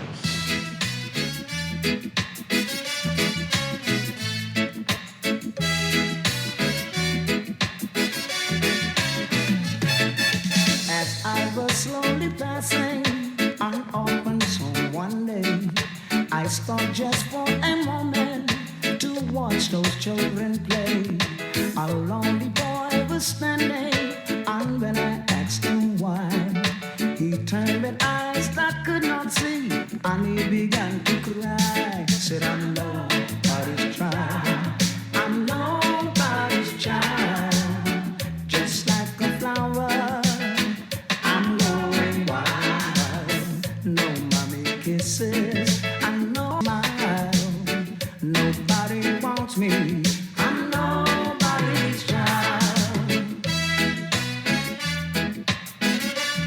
Ah, my. That's the Grand Lucayan there. Nobody's child. Nobody's child, Dawn. Poor thing. Well, don't worry, Grand Lucayan. You've got company. The British Colonial is also apparently unwanted. We don't know what's happening there either. And you got the airport, too. Barely an airport, but hey. Sad news here. But yeah, we're trying to process what this means, the deal with Electra collapsing with Grand Lucayan. This is Morning Blend on Guardian Radio 96.9. Dwight Strachan along with Don Sargent getting your reaction to it, getting your text messages. You can continue to call in 323-6232, 325-4316, 325-4259. Tweet us, Facebook us, text us, 422-4796. This text here says, Dwight, don't you think the Prime Minister should fly home? The two islands that were affected by Dorian and now in the eye of Nicole. Can't he leave his technicians in Egypt? Well, that's interesting. I mean, this might actually might work to his advantage. He's over there talking about how climate change is causing there to be a greater frequency of storms and intensity, and he could say, look at us. We just came out of Dorian, and here we are again with Nicole. Don't you see what's going on? And as we heard earlier, the smaller countries are trying to encourage the bigger countries to put it to the fuel companies to have to pay more for the damage fossil fuels have caused on the planet. So he might be able to use this. I mean, what do you want him to do when he comes here? Like to go and what? Well, what different? Okay, I don't know. But what do you think? What do you think about? Yeah, the text says Grand Bahama is nobody's child. Oh no, that's not. No, I won't go that far. They say Grand Bahama is nobody's child. We're very depressing. We need to disconnect from the Grand Bahama Port Authority. The Bahamas government needs to take responsibility for its citizens. Well, okay. I can't entirely agree with that last part there, but as frequent listeners know how Why I feel not, about Dwight? that. No. Not the central government, you mean? Absolutely not. I want to be disconnected from the central government of the Bahamas. We need true local government. Right? The model for the Port Authority is not entirely bad. It's just certain aspects of it. It cannot be people appointed to the management positions. They need to be elected officials. They need to be elected by the Well, it people. shouldn't be hereditary either. Absolutely. Well, that's the same thing, appointed, right? So you need to be elected. They could run. Let them run, but let the people vote for them and vote them out when they're not happy about it. Do you That's think how it it should should be be. publicly owned rather than privately owned? Owned is a very weird word. It should be. Well, it's privately owned now. Yeah, well, that's a mess. But we definitely don't want the central government to be responsible for it. And the central government shouldn't even be responsible for New Providence or any island that can manage its own affairs. To do local government's too hard because it's like rocket science and we're not that intelligent. Don't so joke it's never about gonna these happen. things because people are going to think that you're serious, right? I mean, that's how we treat it. So I am kind of serious. We don't seem too intelligent. We haven't even tried it. Right, what they do is the equivalent of a prefect on the family islands in a school, right? So if you think the prefect has any power, well then well fine. But that is not what we need at this time for real development on most of our islands. But anyway, that's a whole other show. Maybe if you travel some more, Dwight, you change your mind. Travel where? I'm sorry, I couldn't resist the joke. Travel where? Because I mean, to near and far, Dwight, near and far. you mean if some other people around here were to travel, they'd see that everywhere else in the world, this is how it is, and they have real development. No, I know, Dwight. Real development in their cities, real plans for their I'm on cities. your side with the local government thing. It's just I don't think I'll ever live to see it. I think the Bahamas. Well, if you talk like that, you won't. Right? We have I to live be. in reality. No. I don't think you do. I don't think you do. People don't need think to so? get it right. We are really handicapping our country with this What nonsense. have we ever gotten right? No. That doesn't mean that you can't ever get anything right. And but That's not the but motto we of the need to. Bahamas. If you are keep doing the tired, wrong thing if over and over until it that's- turns out right. if you're tired of the way things are, we've got to change it. We've got to change it. Right? And there would be no reason for the prime minister to rush back home if they had a real governor for Grand Bahama and a mayor for Freeport or for East End or West End or for Marsh Harbor and someone who could right now have a plan in place as opposed to waiting for Nassau to decide what the plan is and to tell us when we have the all clear or the no clear or the whatever clear. This is madness. Complete and utter madness. This is the Bahamas. Exactly. This one, as we go to the break for news, this person says it back to the Grand Lucayan. Investors, not banks, need confidence in the deal. You form a local company and issue preferred shares to certain investors who fund the company. If you can't convince your investors to fund the deal falls flat. These investors are usually very liquid and don't invest money at a whim. You have to convince them that the project is very viable, really viable. So they will come to me, you, and Don and present the project, and each one of us pledges to invest $50 million. How we do that is up to us. Could be via a bank, via selling securities, stock, etc. It's a really complicated process and requires many players, and if one player loses confidence in the viability of the purchase, that deal can fall apart. Well, there you have it. Will anyone have the confidence in the Grand Lucayan? We hope so. We're going to take a break for news and be back with more on this and a whole lot more on Morning Blend on Guardian Radio 96.9. Stay with us. Nobody wants me. I'm nobody's child. This is Guardian Radio 96.9 FM, Nassau, Bahamas.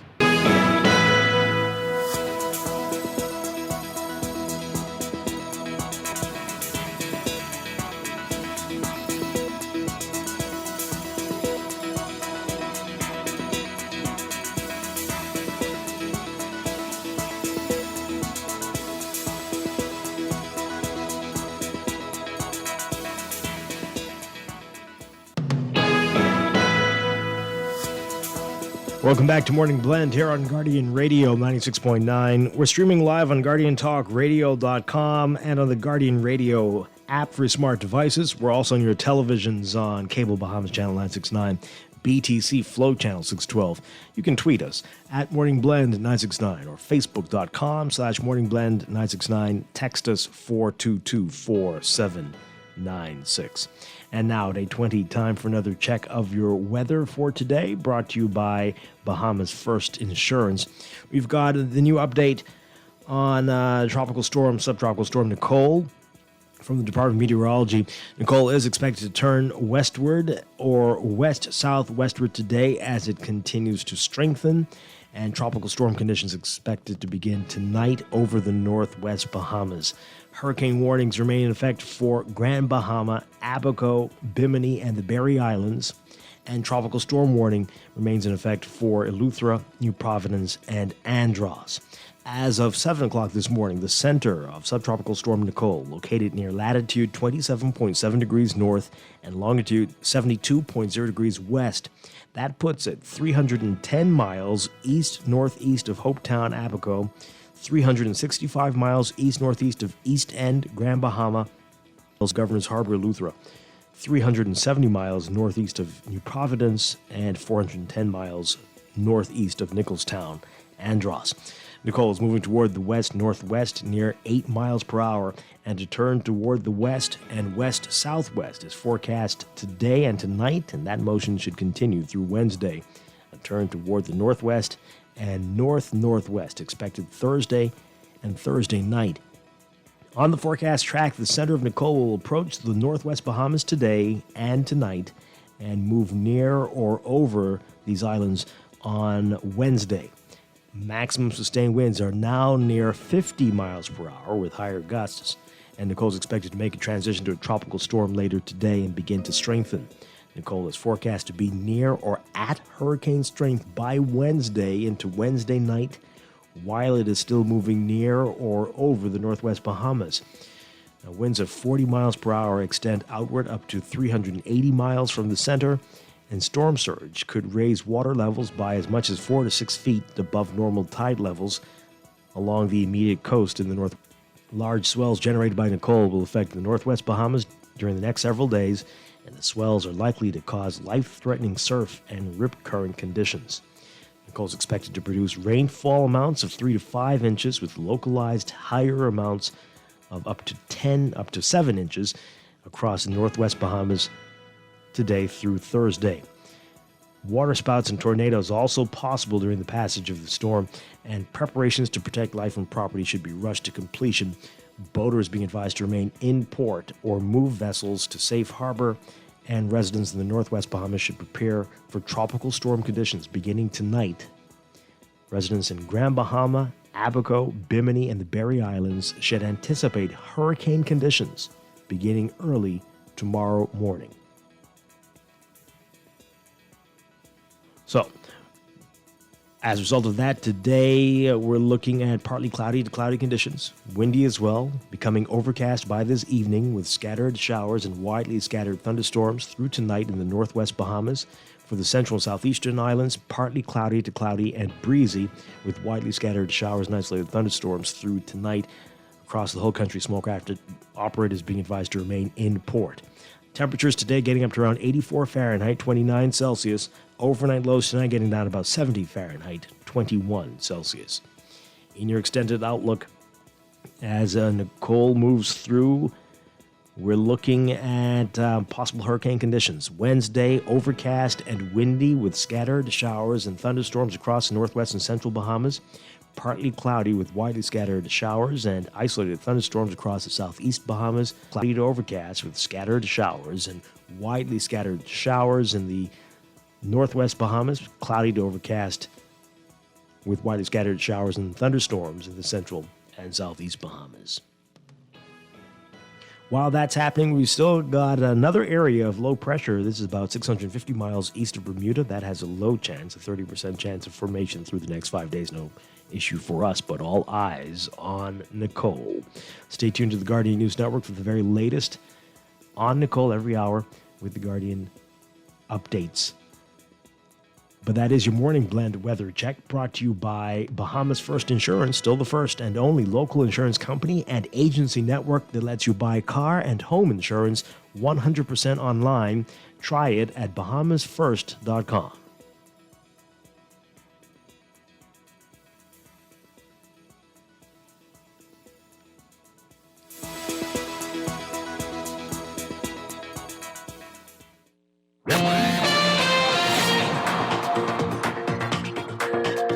$8:25 the time for another check of your traffic for this morning, brought to you by RBC. For all of life's moments, there's one Visa Classic credit card.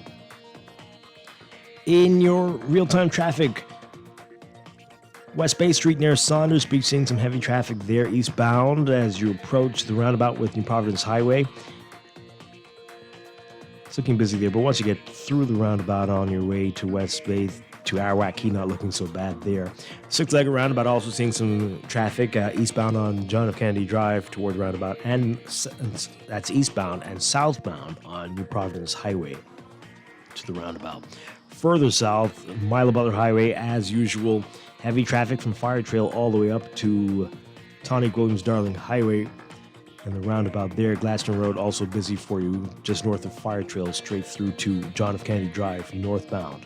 Independence Drive, seeing some heavy traffic west and eastbound at this hour.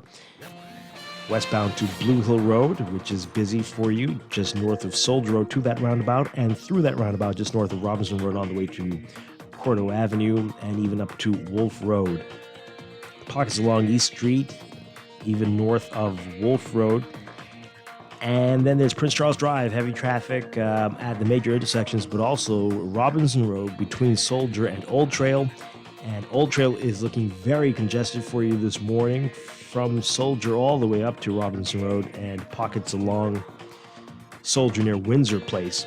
Soldier continues to be busy through to the intersection with Bernard, Wolf, and Village. And Mackey Street looking busy for you this morning as well. Eastern Road, still seeing that heavy traffic from about Fox Hill, just east of Fox Hill, to Johnson Road, and even on to the Village and Soldier Road intersection. So, a lot you're dealing with this morning. That's your real-time traffic and your morning blend traffic alert, brought to you. Experience cashless purchasing power and chip and pin security with your RBC Visa Classic credit card. Manage your day-to-day expenses and apply today at rbc.com/Caribbean/Visa Classic.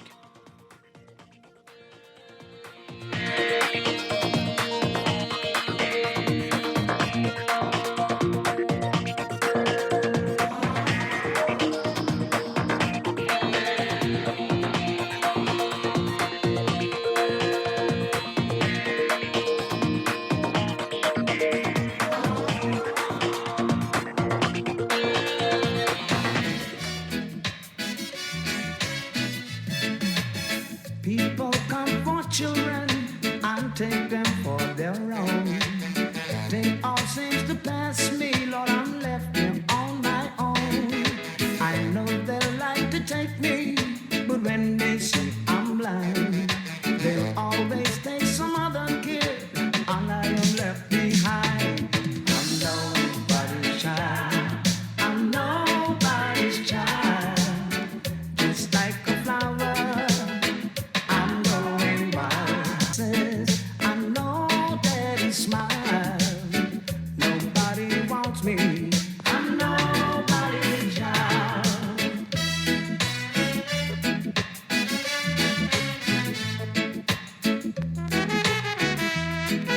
We are back here with Morning Blend on Guardian Radio 96.9. Dwight Strachan along with Don Sargent. In a few minutes, we're going to be talking with Alive. They have a big announcement to make. They're being very secretive. They haven't told us much about it at all. Get a couple little hints here and there, but what will it be? We'll find out in a few minutes. Stay tuned for that. It's going to be big. But we continue to talk about what's in the news. Of course, all eyes on Nicole. And again, hurricane warnings in effect for most of the Northwest Bahamas, including Grand Bahama, Abaco, the Berry Islands, and Bimini, and on the rest of the Northwest Bahamas under a tropical storm warning. That's Eleuthera, New Providence, and Andros. So I'm getting a reaction to that, and also to the announcement that the Grand Lucayan deal with Electra has fallen apart, and I'm getting your views on that and what's next. So continue to send your messages. We'll get through the rest of these and call in 323-6232, 325-4316, 325-4259. Okay. I don't understand that text. Okay. Dwight, you're on point. The Prime Minister can use Nicole as a vehicle for his push to obtain funding. Yeah, perhaps. This local government need to the states with this idea. I think they're trying to say I need to go. They're trying to tell me to carry myself to another place where they are more open to local government. That's what they're saying. I might have to, because y'all aren't getting it. I have to say I have to agree with that, right? Because making sense, and that's not what this country is about. Okay. We are about making sense. Well, that's fine. The places that do make sense all have it. So yeah, okay, that's fine.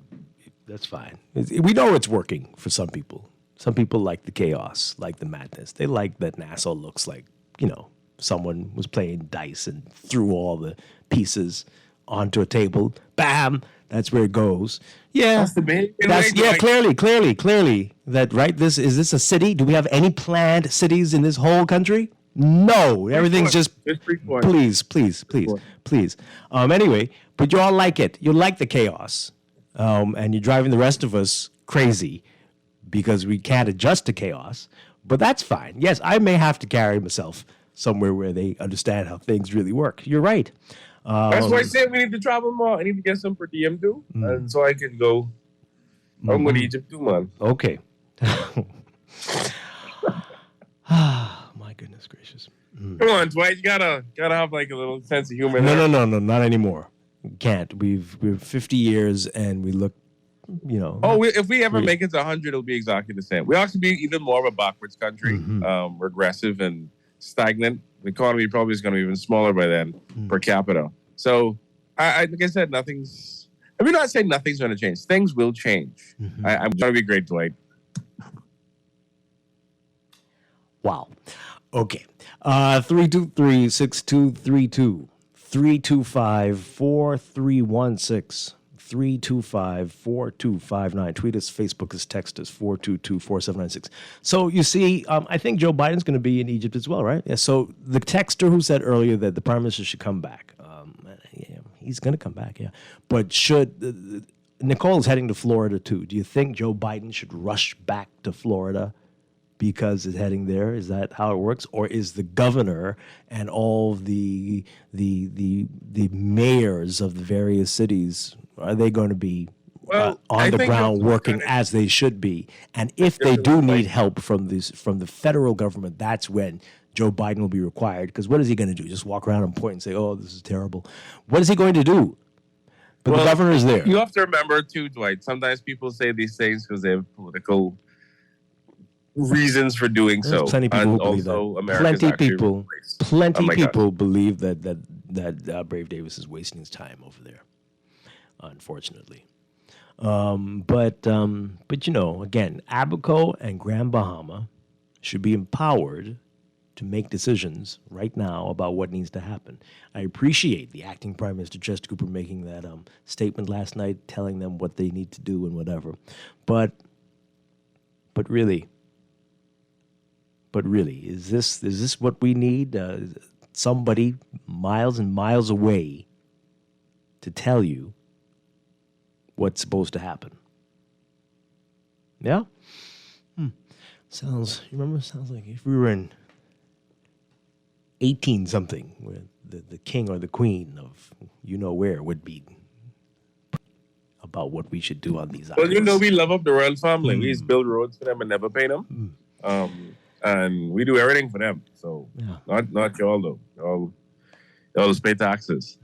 Let's take these calls. Good morning, caller. You're on the air. Hey, good morning, Dwight. How you doing? Doing well. Good morning. Hey, I was watching a NEMA conference last night on YouTube. I didn't see it live. But was I missing something with that? The presentation of that program. I was wondering, exactly what that was all about. It was tacky. It was unprofessional. And I was like, at a loss. What is this? Is this really the Bahamas presenting something like this? I mean, was I the only person getting that response?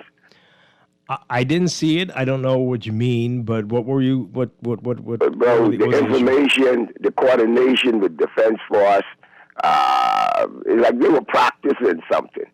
You know, it really didn't come off. It was not impressive at all. I mean, really, I see why we are the way we are as a nation. You know, we really need to get our act together and do something that really, on the world stage, that is impressive. And make a statement when we do something to show that we are competent. Even the guy from the Met Office, his presentation was like, what? Come on, man, you guys are professional. You know, he had one little slide showing the corn running in the direction. Man, listen, man, at this stage of the game, we should really be on the top of our game. And everything we do in putting our stuff together and putting it come across to the nation, baby. Really, we really need to get it together. And then another issue, Dwight, I was trying to bring to the public attention. There's something going on with BPL. There's a major oil situation happening there. They only come there on weekend, extracting oil from the ground. If you pass there, you'll see them with the trench. They come on a Saturday and then late in the night try to get the oil out of the ground. Something's happening there. You need to send a reporter and check that out, bro. Something's going on there, definitely. Which with part? BPL. Right there by Gregory Minnis Church on the corner right there. Something definitely is off there, boy. They pumping the oil out of the ground. They have their trucks and they're extracting it, but they're trying to move on it, I don't know, quietly. But definitely, something's happening there, bro. Okay. I'm serious. And then finally, the deal in Freeport.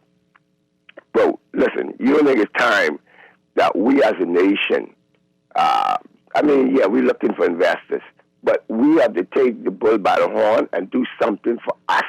We have to develop this country. We keep looking for people to come and do something for us. How is it that we cannot? Look, I know it's going to cost money, but we have to go ahead and deal with the issue ourselves. If the investor, he's looking for money. We're looking for development. We're trying to push our country forward. It is time that with all the brains that we have in this country, we can go out there and find money and look at the product in Freeport and see how we can develop that. Something wrong there, bro. We keep looking at these people. They want a sweetheart deal, and we in the tourism business by now should be able to put something together to market and to build our own economy in our way. We got to make the investment, bite the bullets, and do what we have to do to develop this country. We're going backwards. I agree with Chester. I mean, Don, you know, something wrong, bro. Okay. We got to get this together, man. Seriously, right? And I enjoy your show. You know, you're doing something good. I appreciate it. Thank you very much. Thank you. Thank you too, bro. All right. One final call, and then we got to get to the rest of your messages. Then we got to take a break. Good morning, caller. You're on the air. Are you there? Hi. Good morning. Yes. Just sorry. Dwight and Don. Hey. How you doing? Huh? Okay. Hi. Good morning. Good morning, Alan Johnson. Yes. I think what he's talking about, the gentleman is talking about, was about the NEMO press conference. It was more descriptive than instructive. For the record, on Grand Bahama, we only have one shelter. The rest of those are locations where people huddle together. There's one certified shelter, and that is the Church of God of Prophecy in Pinedale that's been classified and certified as a shelter. The second one being built by the Seventh-day Adventist Church in the Freeport area. Mm-hmm. There is none on Grand Bahama. Those are the locations that's designated. The point I make is that almost 2 decades later after creating NEMA, we've made absolutely no progress in developing a strategy going back to 2004 hurricanes of Grand Bahama. Mm-hmm. We said that we were going to commence building shelters and resilient type environment and response to the whole hurricane thing. Grand Bahama in Hurricane Ali. And so, you know, we had, maybe 6 hurricanes in the last decade. So it's not a matter if a hurricane is coming to Grand Bahama. It's always a matter of when. Yeah. So we have made no real progress. Mm-hmm. Who are you waiting to do it? The central government, right? actually central government and the Grand Bahama Port Authority is in our way. In fact, the Hawksbill Creek Agreement empowered us to do exactly what you have demanded for local government. Supposed to have commenced in August of 1990. What the government has done, which often people, like you say, hundreds of miles away, often describe what is happening on Grand Bahama as a drive-by situation. What I mean by that? I can imagine. They don't have no understanding of the Hawksbill Creek Agreement, and they're always prescribing something as they drive by. What happens is the Hawksbill Creek Agreement calls for the municipal government to take effect, taking power from the Grand Bahama Port Authority, except they would just act as the administrator of the assets that they owned, which was not the power company, which is not the water company, but the actual land assets. And essentially municipal government. The problem is that it also calls for an anticipated at least 50% of the revenue from this area would remain in the local government. If you actually look at the taxation of $10 million a month, that should have been happening on these properties in 1990. Yeah. It would mean that the local government facility would have maybe $150 million a year, $200 million or $250 million a year to do what they want to do in the city. We often hear them talk about an extension of the Hawksbill Creek Agreement, something that's never happened, because the Hawksbill Creek Agreement is a law that's referred to as the Hawksbill Creek Agreement. So yeah, I'm going to have you on to do a full show. We're going to do another full week of local government, so they'll be sick and tired of me, I'm sure, by then. But yeah, we really have to go into that deeply for Grand Bahama and for all of the islands, because this is going to be the only way we get out of this. But let's read these messages as we go to the break. This person says here, for God's sake, can someone please give some accurate information? Something like people east of Sea Dragon Drive from Boat Park Lane to Wave Sky Drive, this is Grand Bahama, I guess, should expect 1 foot of storm surge infiltration. People east of Beach Butterfly, this is examples of giving. Because referencing affected islands in Northwest Bahamas is unhelpful. Well, Texter, I guess you're new to the Bahamas and how that at this point.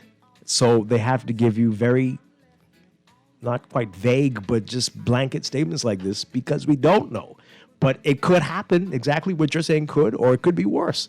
So only someone from the future would be able to tell you that. But this is your first hurricane I see. Good luck to you. Okay. This person says here, Dwight, good morning. I agree with the caller. The NEMA conference was tacky. Wow, okay. This one says here, the push for local government won't work until these natives learn how government works. We have MPs now, and nobody puts pressure on these people who rep these local community issues because they're supposed to be lawmakers, Texter. Lawmakers, you want something that they're not really supposed to be doing. But okay, it's always the Prime Minister and the Prime Minister, the Prime Minister. You see people from areas with high crime or illegals raising heck to their MP. No, we regard them with 5 more years. We reward them, I think, with 5 more years of dumbness. Education is critical here for any change to work. Okay. Well, that part is true. This one says, if I win the Powerball, I don't know what's going on here. This text can't be for us. What was that, Don? Very low. Still low? There you go. Yeah, well, people saying that it was tacky. I watched a part of it. I mean, I guess it was very descriptive in describing the storm. Mm-hmm. But whatever people use to describe it sounds very on brand for the Bahamas. So just throwing that out there. Maybe we should demand better and things should look better, but nope. Okay. We're going to take a break. When we come back, the big announcement from Alive. What is it? We'll find out. Stay with us. This is Morning Blend on Guardian Radio 96.9.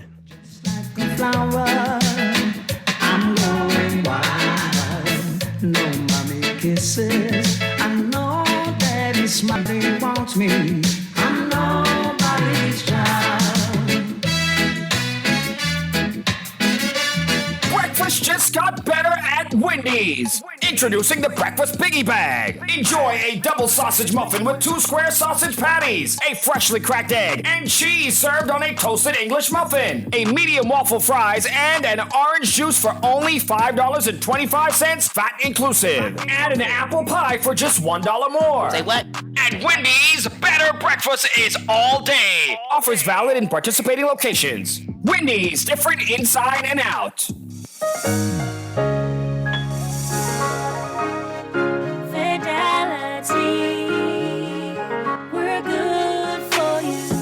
used to think of the bank as my personal ATM machine. If I wanted a new car, new furniture, a weekend trip to Miami, no problem. Just max out the credit card or top up my loan. I was a big baller until I realized that 75% of my salary was going to pay back all those loans. Fidelity's personal financial coaching was the best solution. Fidelity gave me a plan with a debt consolidation loan that has a built-in savings that pays 5% interest. I now only have one low monthly payment plus money in my pocket.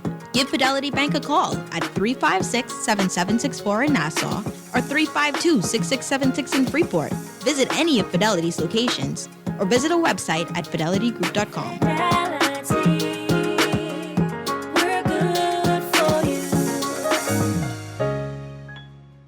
Screws and Fasteners World, Balfour Avenue and Palm Beach Street, has those hard-to-find fasteners for you right now. You can find stainless steel regular hex, carriage bolts, galvanized bolts, threaded rods, nails, self-tap screws, sex bolts, anchor bolts, turnbuckles, masonry tools. Check out the rope selection and car body fasteners too. Special orders are welcome. It's your #1 fastener store. Screws and Fasteners World, Balfour Avenue and Palm Beach Streets. Call 326-1976. Florida Auto Parts can deliver all the auto parts your car will ever need, direct from the USA and from around the world. Florida Auto Parts provides fast delivery on auto parts, and we ship throughout the Bahamas, genuine or aftermarket, new or used, and all for the best price. Call Florida Auto Parts Trusted Parts Rep on WhatsApp at 1-786-772-8777 to save on your next auto parts purchase. Florida Auto Parts, the right parts at the right price. What if I told you that the future is here? That is not some magical door we walk through, but a place we create. It's home. The place where you can download a 2-hour movie in seconds and stay connected to loved ones even when traveling far from home. Where internet moves at lightning speeds, smoother and more reliable than anything you've ever seen. This future-proof technology can take you to worlds that you can only imagine. The future is here. The future is home. The future is Alive Fiber. Are you an attorney operating from one location? Accepting payments from clients doesn't have to be complicated. Introducing RBC MultiPay. Now each attorney can securely accept and settle payments with one point-of-sale device supporting multiple bank accounts. With competitive pricing, training, and easy setup, you will be up and running in no time. Call 356-8500 to sign up for RBC MultiPay. It's been 35 years since Custom Computers was founded, and we'd like to celebrate that milestone by thanking you, our clients and customers. You've inspired 35 years of expert service and support, partnering with the world's leading brands like HP, Apple, and Microsoft. We take pride in setting the bar for what you expect and deserve from a homegrown Bahamian business. We're here to serve you when you need us, so call 396-1101. Custom Computers, raising the standard since 1987. This is Guardian Radio, your station for up-to-the-minute news, intelligent, interactive, and engaging conversation. 96.9 FM.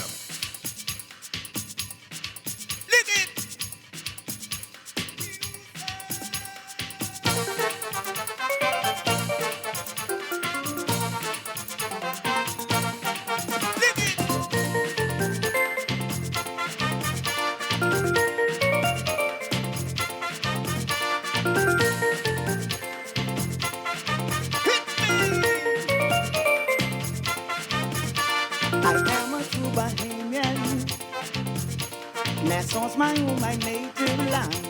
Wanna stand, smoking, proud to be a Bahamian. I born there, I born there. Tell them that you born there. I born there, I born there. Tell them that you born there. My grandpa made my grandma there. Welcome back to Morning Blend here on Guardian Radio 96.9. Dwight Strachan along with Don Sargent, and we've been teasing it all morning. Alive has a big announcement to make, and here joining us this morning, we have from Alive, Cletchara Hamilton. Hi, good morning. Let's get your mic up there. There we go. Good morning. Good morning. Great to have you with us. Welcome. Thank you. And you're new to Alive, I right? am. How long have you been there now? I started Halloween. Oh man, this is you just got there. Just Okay, got well, here. welcome, and they Thank you put so you much. on the air already. Okay, good stuff. So you're here to make the big announcement. Yes, I am. I have no idea what we're talking about. I see in today's NASA Guardian there is a big ad. It says the future is home. The fastest fiber to your home is here. And that's our super golden world champion, Olympian, Shauna Miller-Weibo there. So this is going to be speedy. Yes. Okay. Well, what's happening is we're actually really happy to introduce to the Bahamian people new fiber options for the Bahamas.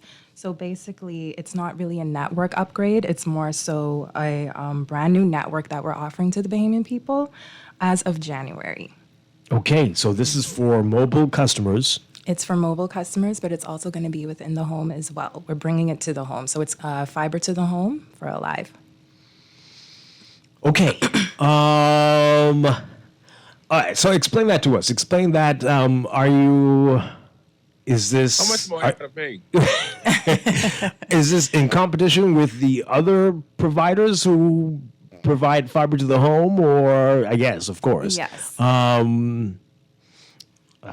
So is this separate from what your partners at Cable Bahamas and Rev offer? Well, we are working with Cable Bahamas and Alive, Cable Bahamas and Rev, sorry. But Fiber to the Home will offer our customers a nearly flawless experience of fiber experience they've been waiting for by reducing disruptions as it relates to weather issues or anything like that. So we're just happy to bring that forward. We're going to be bringing lots of different things. What happened was after Hurricane Dorian in Abaco, we decided to rebuild the residential network. And we started in Abaco, and now we're moving to New Providence for it. So we've already started in the South. We've only gotten, rave reviews and, really good comments about it. There's a lot of features that come with fiber. And I'm really interested to talk with you. I don't know if I can keep going. Or Yeah, please. I mean, so the first question I have is, okay, so is this going to mean finally 5G? 5G, yes. Yes? Yes. Okay. We have a lot of different features. We have 1 gig download speeds, which is really fast. So that's going to be very helpful. We're going to have 4 tiers of bandwidth as well. And we're offering the new generation of TV.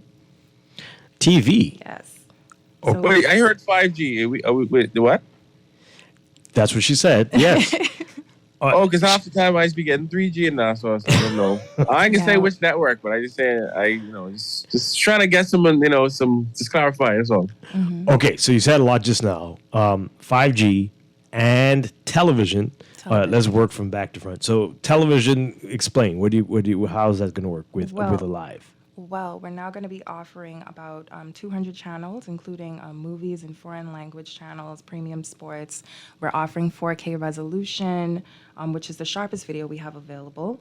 And we're offering different features such as time shift TV, which is where you're able to pause and, rewind and record your television. And we're offering a voice search, so you can search across apps for your favorite TV show with your own voice. And we're offering streaming apps as well. So HBO Max, Netflix, Disney Plus, YouTube, you name it. It's all going to be there, and you're able to watch it on your TV and your mobile device.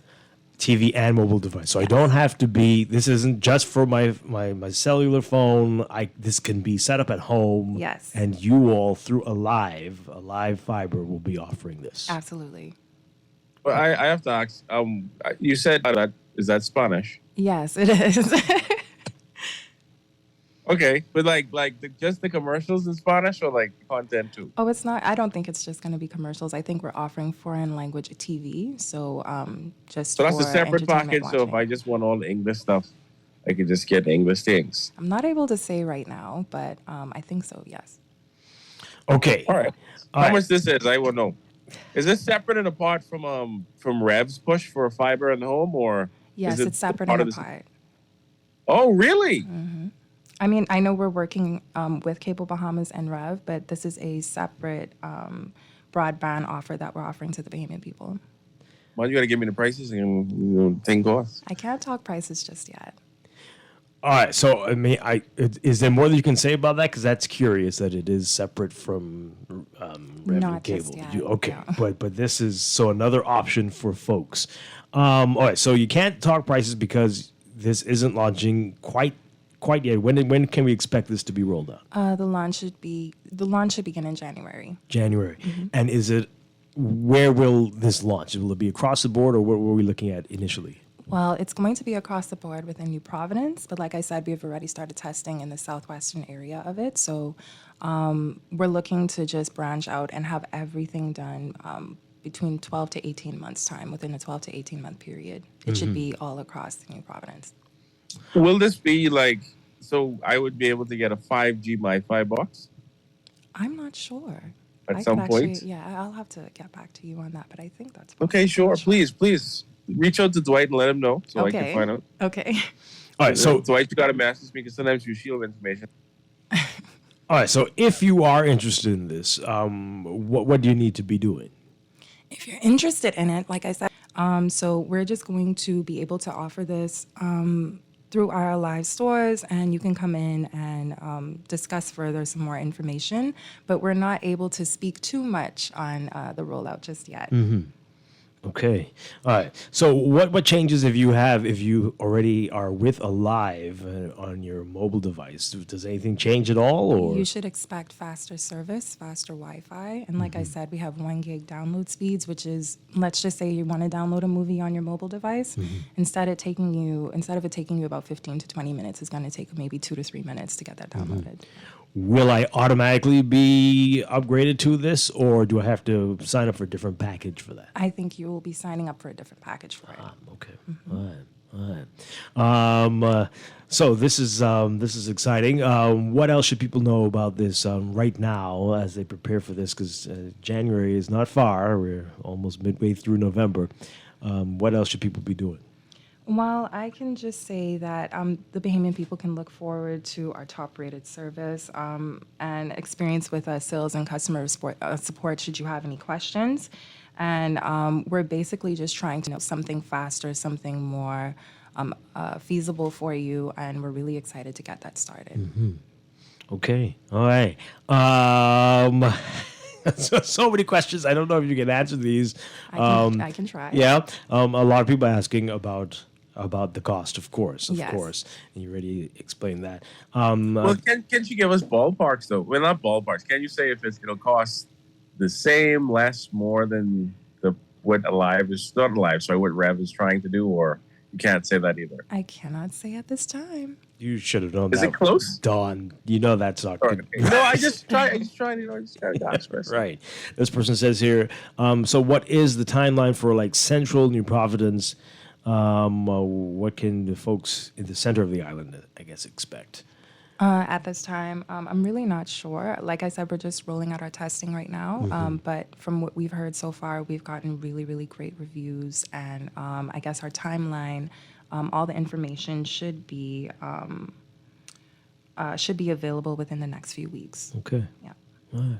So this is a teaser to let people know It's just a before you teaser. make any know that Alive Fiber is coming. It is coming as well. It'll be here in the new year. Okay. All right.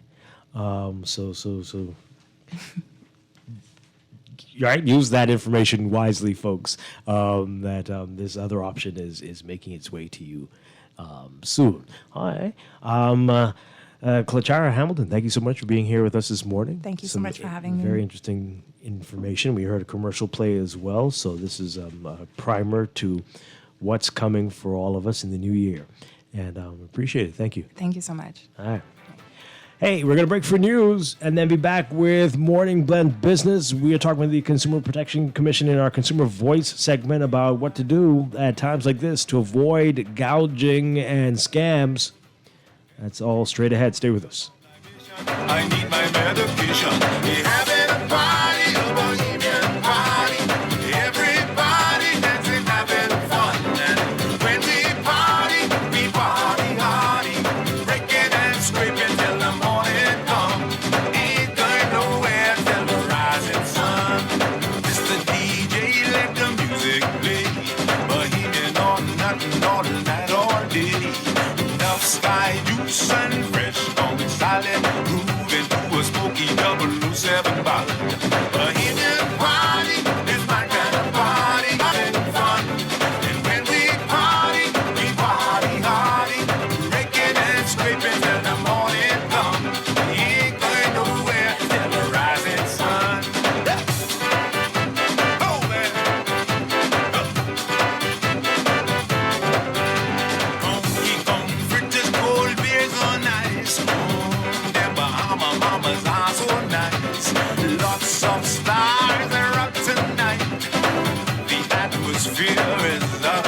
This is Guardian Radio 96.9 FM, Nassau, Bahamas. Is Guardian Radio 96.9 FM. Fresh news, smart talk, all day. The views and opinions of the hosts and guests are their own and do not necessarily reflect the position of the management and staff of Guardian Network. Wake up, it's a new day. Wake up, it's a new day.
Good morning and welcome to Morning Blend Business on this Tuesday, November 8th, 2022. Welcome back to our Morning Blend listeners. Once again, I'm Dwight Strachan. Don had to leave us.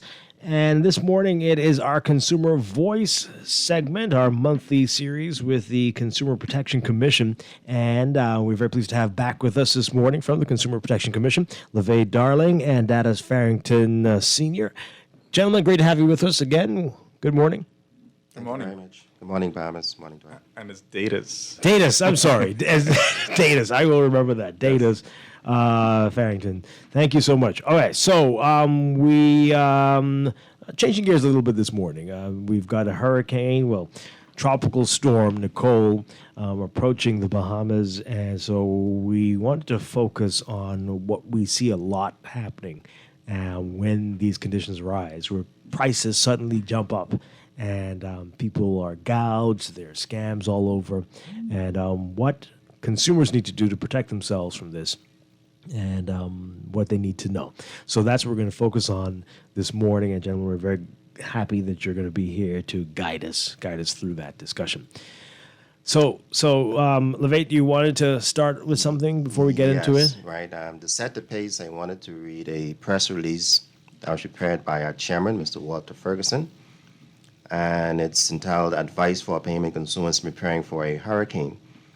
As the nation reflects on the third-year anniversary of the track of Hurricane Dorian through the northern Bahamas, more specifically the islands of Abaco and Grand Bahama, the Consumer Protection Commission would like to share these helpful and life-saving tips to help you and your family weather the storm. Be prepared. At the issuance of a hurricane watch, stock up on necessary supplies such as bottled water, ice, non-perishable food items, canned goods, prescription medications, batteries, fuel for vehicles, sandbags, flashlights, portable radios, chargers, etc. This will ensure to weather the storm, and in the event that local stores and businesses are closed for a prolonged period of time during the aftermath of the storm. Keep portable chargers fully charged in the event of prolonged power loss to ensure that you are not without communication methods. And if you have a generator, ensure that you have sufficient fuel for up to 2 weeks. Ensure that you have an evacuation plan for your household and that you know where the closest shelter to you is located. Safeguard your home by clearing your yard of any potential flying debris, and ensure that all windows and doors are locked and properly secured. Ensure that there aren't any trees or fixtures that can threaten the integrity of power. Be on the lookout for instances of price gouging, and we'll speak more about that. If encountered, please reach out to our sister agency, Consumer Affairs Unit, at 361-4239, or contact the Consumer Protection Commission directly by telephone 393-77956 Our hotline is 357-7898, or perhaps email complaints at An Educated Consumer Makes Wise Choices. Walter Ferguson, Chairman, Consumer Protection Commission, 7th of November, 2022. Okay, all right. Wise words there. All right, so, people say it happens all the time, but just how frequently do we see incidents of price gouging here at times like this? Well, we know it has happened in the past, and so to err on the side of caution, right? We would just like to advise consumers that in the event that they encounter any instances where normal things that you would purchase on a daily basis, the price of them, for example, your bottle of water, say you normally pay $4 for it, all of a sudden it's $6 or $7 or $8. Those are definitely instances of price gouging. I'm not saying that is happening. I'm just using that as an example. If you see instances like that, batteries are normally maybe $2, $3. We're in a hurricane watch, you go to purchase batteries, all of a sudden they're $6, $7, $8. No, those type of instances, right? And the government has really expressed an interest in seeing consumers have affordable prices. We know we're in an inflationary economy, and instances where any instance where it's contributing or exacerbating or making that worse, that situation, is a concern for the government. And if it is a concern for the government, then it is a concern for every agency of the government, particularly the Consumer Protection Commission and our sister agency, Consumer Affairs. How quickly can you expect that situation to be resolved? I mean, you need the batteries right then, and they're supposed to be, as you say, $2, $3, but they're $6, $7, $8. Right. Wouldn't seek to get your money back later, or just refuse to buy it and go without the batteries for however long you might need it? And that speaks to the vulnerability of consumers during a situation like that. And because the weather might already be down, you don't really want to be traveling from store to store in the midst of an impending situation like a hurricane. Right. I wouldn't advise it. Yeah. Right. And so the advice would be in that instance to get a receipt. Right. We've spoken here on numerous occasions about the value and importance of a receipt. That's your proof of purchase. So once you have a proof of purchase saying that you purchased this item for, which was normally $7 or normally $6, and all of a sudden it's $12, and that's documented, then you have a case, right? And you could bring that to us, and we can definitely look into it on your behalf. It might be after the fact, but an emergency situation, so you need it. But there's hope in that at some point in the future, maybe after the storm, you come to us, you bring it to our attention when it's safe to do so. Then we will definitely look at it for you. Yeah. I would add to that, Dwight. I think, like LeVay had said, you do what you have to do because time is not on your side. The storm is impending, and so you get what you need. If you have a baby, you need diapers. You're out of diapers. You don't care how much it costs. You need to get the diapers. You'll worry about the cost later. And once that storm passes by, we would advise you to contact the Consumer Protection Commission, voice your complaint, and we will address it. We will follow up and make sure that you get some sort of compensation or refund in relation to the price hiking. Yeah. I know this is a little off track, but since we're here, I've noticed this as well, where people are about to have a sale, and the price jumps up, and then there's a sale, and it comes back down to where it was before, or just a little bit lower than it was before. Do merchants have the right to do this stuff? Can you bring that to the Consumer Protection Commission? Is that something that needs to be looked at, or, that's just the market forces at play? Well, you're talking about an instance where, misleading practices, like bait and switch or something like that. Yeah. You come in thinking it's one price, advertised be one price, promoted be one price, and then they switch on you. I guess. I mean, let's say you go into a store frequently and you see that the price was always $20, and then suddenly it's $25, and then the next week there's a sale, and now it's back down to $20 or maybe $19. Right. And I've seen that happen quite a few times around here. The Consumer Protection Act speaks to that, Dwight. Section 31. It's on the topic of misleading and deceptive conduct. Subsection 1 reads, "No person shall in the course of trade or business engage in conduct that is misleading or deceptive or is likely to mislead or deceive. And the penalty for that under subsection 2, it says any person who contravenes subsection 1 commits an offense and is liable on summary conviction to a fine not exceeding $3,000. So that item you may purchase for $20, which was hiked, the merchant can face a $3,000 fine. I don't think it's worth it. I would advise merchants to be fair. Be fair to the public, the consumer, and give them the right dollar value. Yeah. Wow. I concur. Yeah. I mean, they might say I have the right to price my stuff the way No, I they feel don't. like it, right? But no, they do not. But it's happening. It has to be a reasonable price. Yeah. Yeah. What other times when the storm's traveling do people need to keep in mind? Do you see actual scams often other than gouging? Do you actually see that? What are some examples of a scam that you might see? Well, I can't speak to any particular scam out there recently. I know in the past there's been scams, persons offering services to maybe cut trees, trim trees, or whatever the case may be, clean your yard after the storm for a certain exorbitant fee, and whatever the case may be. But there's no active scam that I can speak to.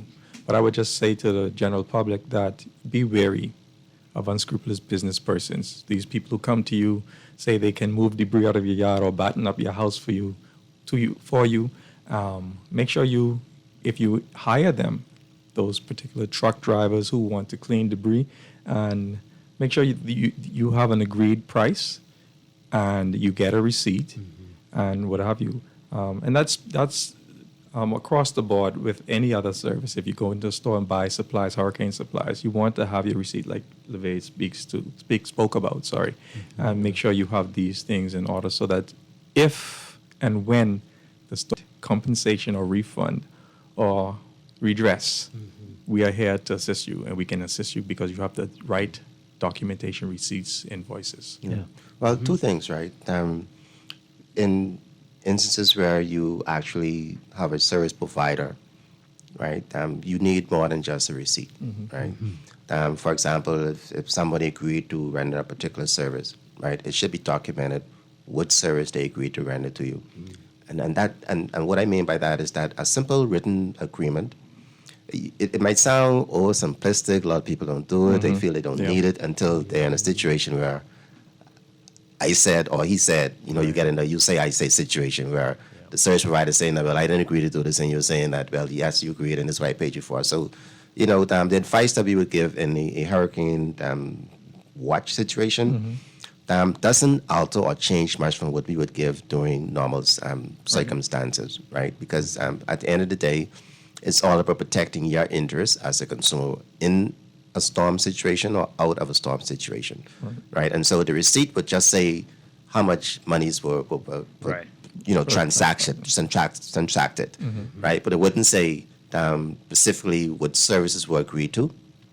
And then that's where you get in a situation where, well, service provider saying, I didn't agree to do this and stuff like that. So to avoid all that, in and out of a storm, just document it, just write it down.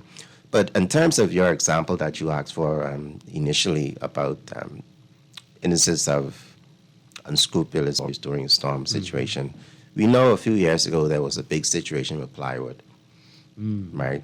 Everybody needs it. You're trying to batten up, and we know. I'm saying that this is the case now, but we're looking at past examples, and we're highlighting it because we don't want to see it happen again, right?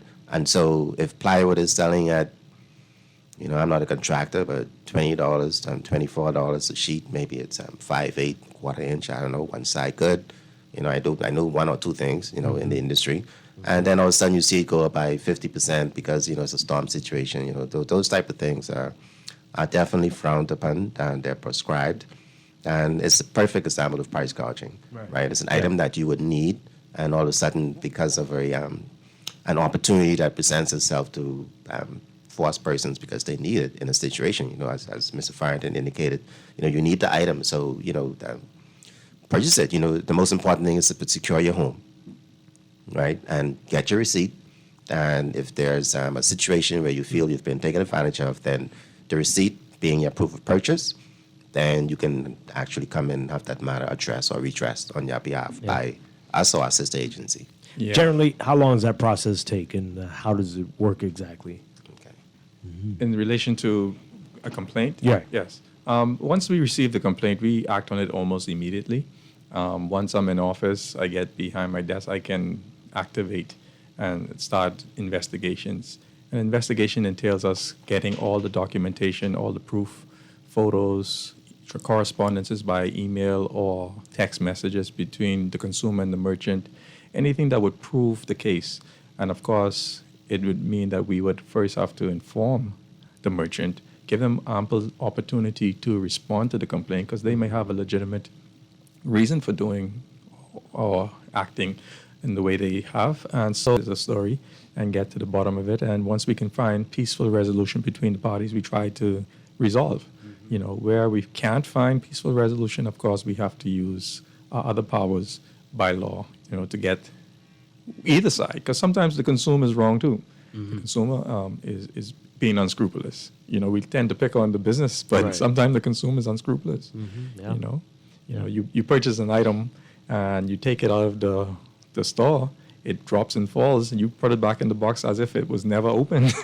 And then you come to us and complain that, hey, I purchased it like this. We've had cases like that. Yep. You know, and speaking to some of the things that we need to look out for during the hurricanes, at this time of year, or not time of year, but at this particular time when storms are in an imminent danger to us, we tend to, in fact, after the storm, we realize we need to upgrade to our hurricane impact windows or hurricane-proof windows. You know, I think we've had a lot of complaints about the installation of those. And you may find that you've purchased some, and after the storm passes, you realize they're not quite holding up. Wow. You know, they're leaking at the seams or they're cracking by any minor impact, and you realize you have a fraudulent copy of what's supposed to be hurricane-proof. Right. So you can come to us for that as well and let us know so we can address that issue as well with the provider. Okay. So generally, what, a week? Maybe a little bit longer.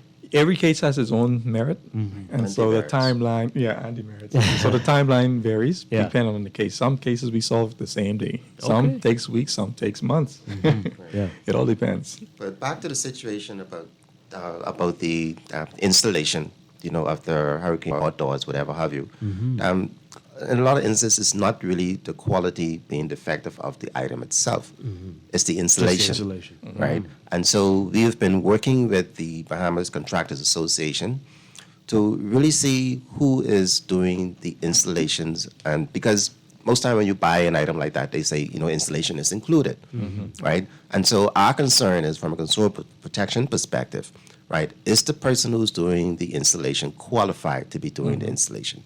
Is the installation being done according to the manufacturer's standards? Exactly. Right? And so when you go into those type of issues, right, it opens another Pandora's box, right? Because the complaint really is not about the quality of the window or the doors. It's good quality, right? But if it's not installed properly, then it takes away from the quality of it, or the repairs it take away, right? And because the installation is at fault.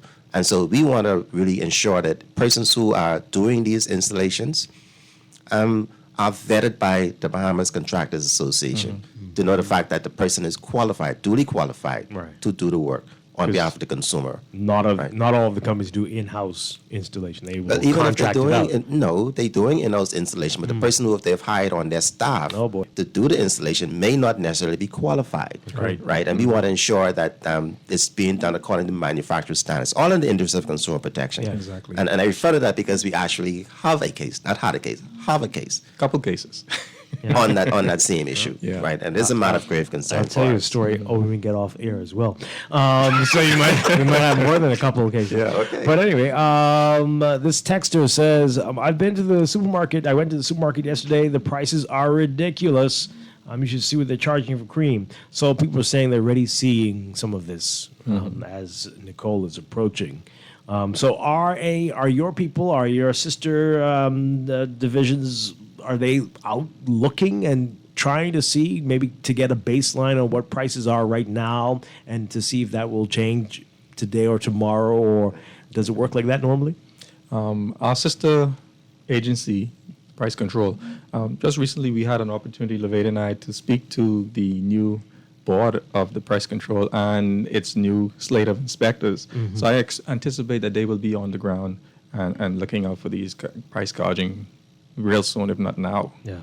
Okay. Bear in mind, during that whole situation, in that, you must be cognizant of the fact that the new regulations, when you, 38 items was added to the price control basket. We didn't really get into too much details about that, but my understanding is that it's on hold pending further negotiations with the government and the what's the name of that agency? The Retail Association? Yeah, the Retail Grocers Association. Or Retail Grocers Association with them. And so if you go on in a super value store, you may see a notice saying that the amendments to the Price Control Act is on hold pending negotiations with the government, ongoing negotiations. So if the person is talking about not receiving those reductions at this time, that would only be because that matter is still being negotiated by the government and the association. Okay. Let's take a call, and you can call in, folks. We're talking with LeVay Darling and Datus Farrington Sr., 323-6232, 325-4316, 325-4259. Tweet us, Facebook us, text us, 422-4796. Caller, good morning. You're on the air. Good morning. How are you? Doing well. I heard your guest spoke about, again, making an example of hurricane-proof windows and basically the installer. But I have a case where I purchased some of those windows and the actual manufacturing of them were very bad. Now, who should I... is there a time frame on when you can claim on something or make a report on something? I would say, good morning, sir. I would say to you that if you purchase hurricane-proof windows and they're not up to standard outside of the country, or did you in the Bahamas? Okay, so that is a case we can look into. I wouldn't want you to divulge too much details on air because we have to protect the identity of that entity until we have proof. But I would say contact complaints at cpcbahamas.com or call the hotline. .gov.bs. Sorry, .gov. Okay. That's complaints at cpcbahamas.gov.bs. And you can call also our hotline because our phone lines would be all down right now. No one's in during the storm. But call 357-7898. Send me a WhatsApp message right now with your name and a follow-up number I can reach you on. So after we get off air, I can reach out to you and follow up on this matter in particular. Okay, repeat the number again for me, please. It's 357-7898. Okay, thank you. Yes, sir. Have a great day. Okay. All right. Hopefully it works out for you. Boy. All right. This text here says, is it against the law for customers to hoard merchandise? All right. We saw this a lot during the pandemic. People buying things they didn't need. More toilet paper than any family could use in a year, and they buy up all the stuff, and there's nothing left for anybody else. I know during the pandemic we saw stores saying there were limits, but what can you do to prevent that when we don't have specific rules saying that? That is the only thing that I can see happening, and in that the store owner, the store manager, the operators should actually put a limit during situations like that. Yeah. Right? There's no reason why somebody should have to purchase an individual 50 rolls of toilet tissue, right? Just because, they think something is going to happen, right? And then it deprives somebody else who might just need one or two, right? And so we would encourage merchants to be proactive in that. I think they have done it, like you indicated, they have been placing them, and that's what you do, right? The law doesn't have to get involved. The government doesn't have to get involved in that. So you just need the store owners to be proactive. Right, exactly. Yeah. Right, and we would encourage them to do that. Yeah. Right, and when you see a false situation developing where people are panicking for no good, and you see it from time to time. There was a situation, I think, a couple of years ago, during a storm. Gas stations had lines dropped a mile long because everybody thought that the fuel was rationing, and you heard the retailers coming on and saying over and over that there's no shortage of fuel. Right. It's just person's imagination, but they can create a situation that becomes real. right? Because the gas station cannot they were designed to take all that lines and lines of cars, so they run out. Right. But it was a false situation, Yeah. right? It was so, but it becomes real because then you create a shortage by misinformation. I would think that the real motive behind that is to resell. You know, they stock up and they think they can resell. Oh boy. For a marked up price and make a profit on top of what they purchased. But they put in the gasoline in the cars. Yeah, but they also have the truckloads of 50-gallon drums as well. Yeah, there were people with people getting it. So you have to wonder. Scary stuff. Scary stuff. Okay, so this text here says, I'm not sure if this is related to, but I bought a piece of wood yesterday. One store had it for $4, another for $6, another for $7, another for $8. The stores with the $4 and $6 prices were out of stock, so I had to call around, and that's how I found out the large disparity in pricing. We're all assuming that these store owners are being sinister here, but do you think that happens? Do they force you into buying the more expensive merchandise? Is it a... I think what the caller, if I understand the text correctly, what they're saying, it was the same item, it's just that it was a different... Yeah, that's a good question. Or were you forced to get something better than what you needed or bigger? Or well, that's a different situation because then it might be treated, it might be spruce. Exactly. Everybody knows that treated wood is more expensive than spruce, right? Yeah. Now, conveniently, everybody's out of the low-end one. And that can happen, though. That can legitimately happen, right? Because people just... I don't think it's a conspiracy. He made it sound like a conspiracy. Well... But it's hurricane time. They're out of wood. Hey, end of year, you got to make up for stuff. Anyway, caller, good morning. Caller, good morning. You're on the air. Caller, this is Strachan along with you on your panel, Dwight. Hi, good morning. Okay. We need justice, law, and order in this country, Bahamas. But first, before I make my main point, what I want to say, right, the person that was speaking of the lumber, right? The thing is, you have rough and you have finish, and there are two different prices right there. Mm-hmm. But what my main reason for calling, right? Here it is. When it comes to oil, right?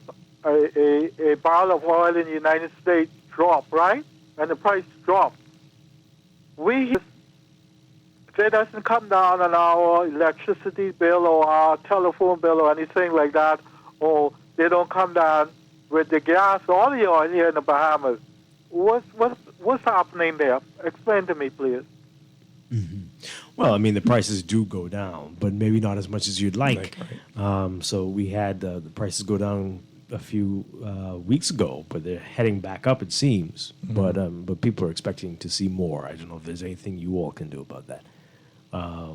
But not the consumer protection. The government has indicated, and it should be apparent to all that inflation is actually imported.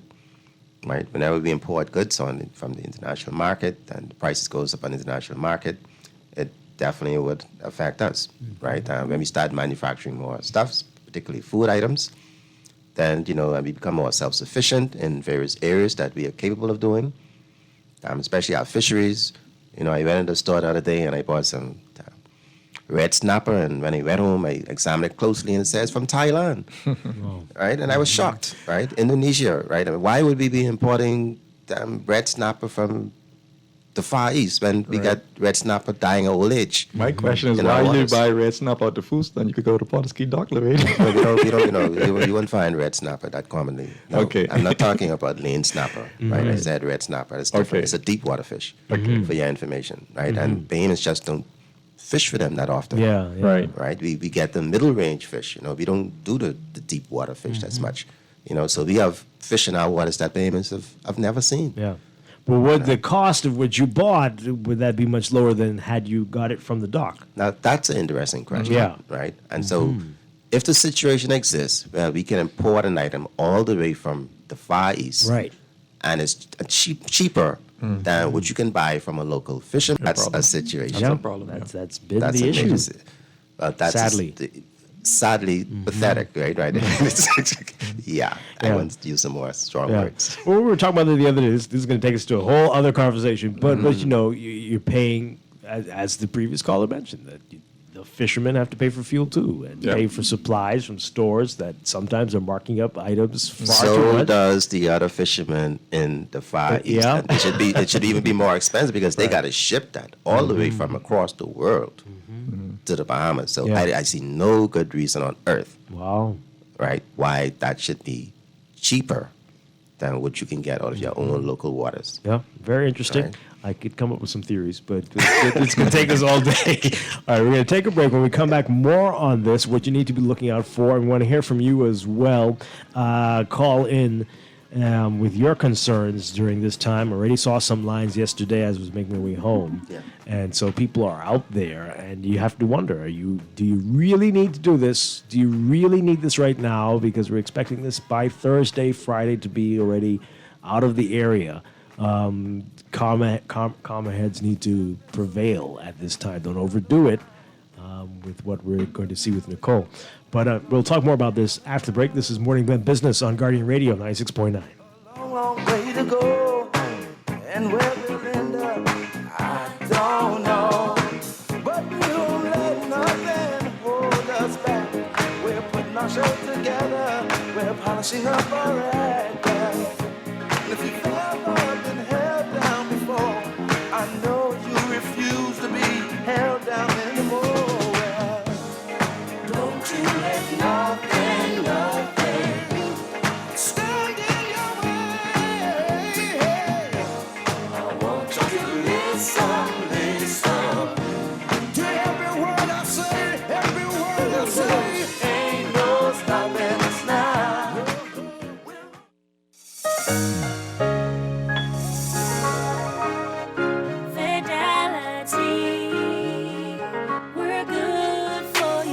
I used to think of the bank as my personal ATM machine. If I wanted a new car, new furniture, a weekend trip to Miami, no problem, just max out the credit card or top up my loan. I was a big baller until I realized that 75% of my salary was going to pay back all those loans. Fidelity's personal financial coaching was the best solution. Fidelity gave me a plan with a debt consolidation loan that has a built-in savings that pays 5% interest. I now only have one low monthly payment plus money in my pocket. Give Fidelity Bank a call at 356-7764 in Nassau or 352-6676 in Freeport. Visit any of Fidelity's locations or visit a website at fidelitygroup.com.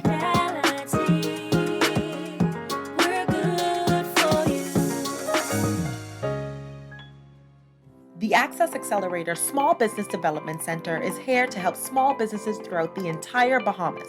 To better serve you, we've made it easier to contact us.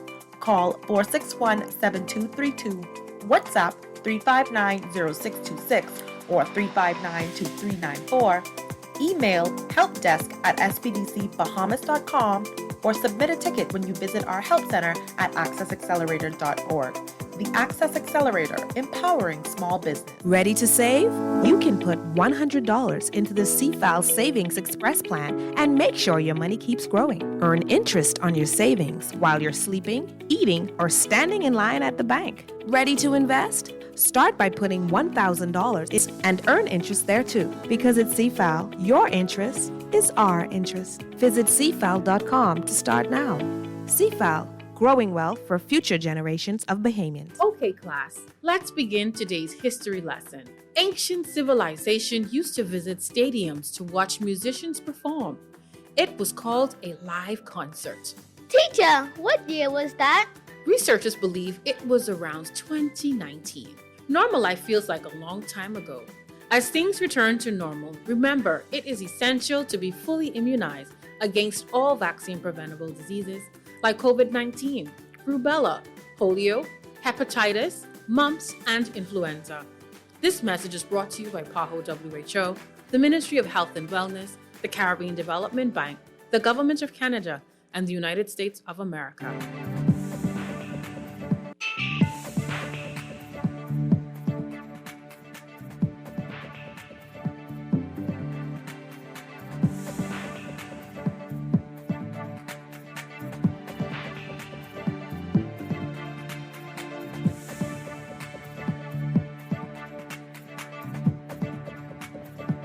This is Guardian Radio, 96.9 FM, Nassau, Bahamas.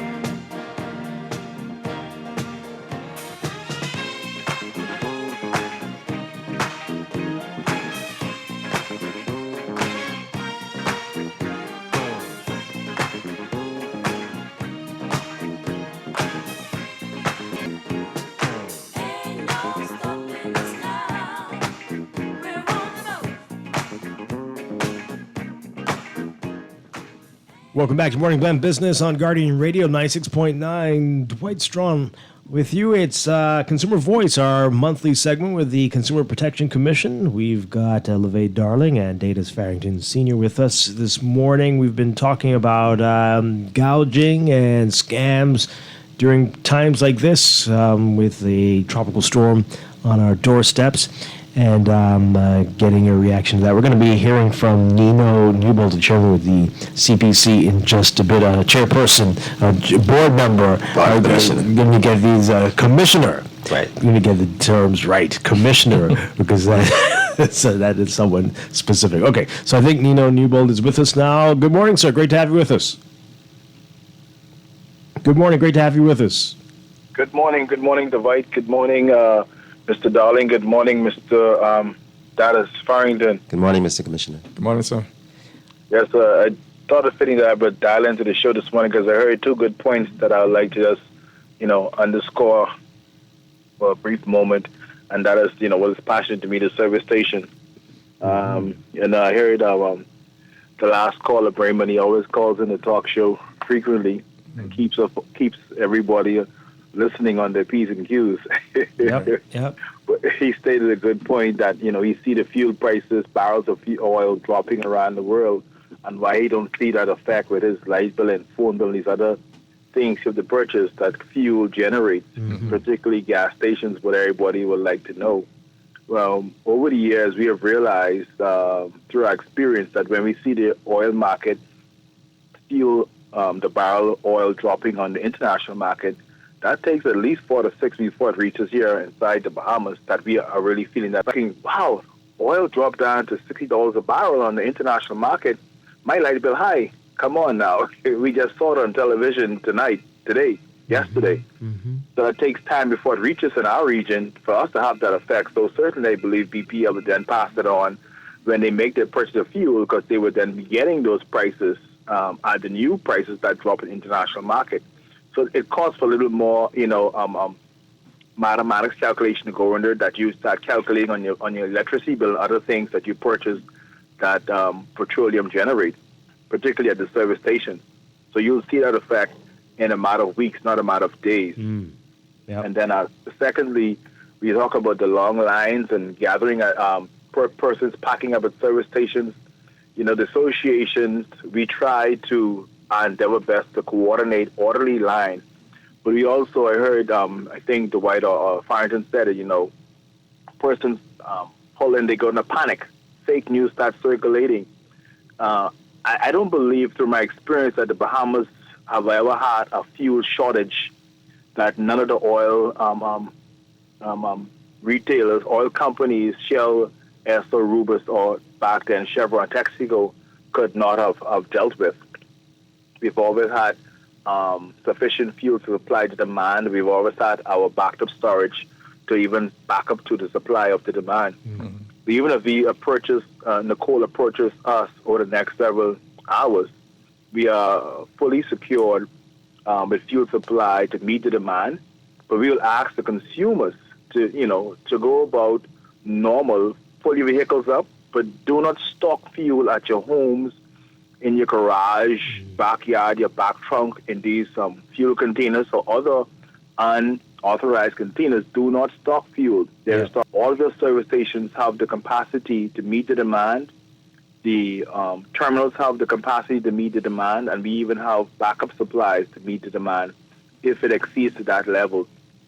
So we encourage our consumers to be safe. If you visit the service station, you can visit it. pull your vehicles up, but don't go in a panic mode. It's not for us to get panic in any circumstance. While this may be a subtropical or a tropical that is coming this way, still there's no need to have the panicking going on.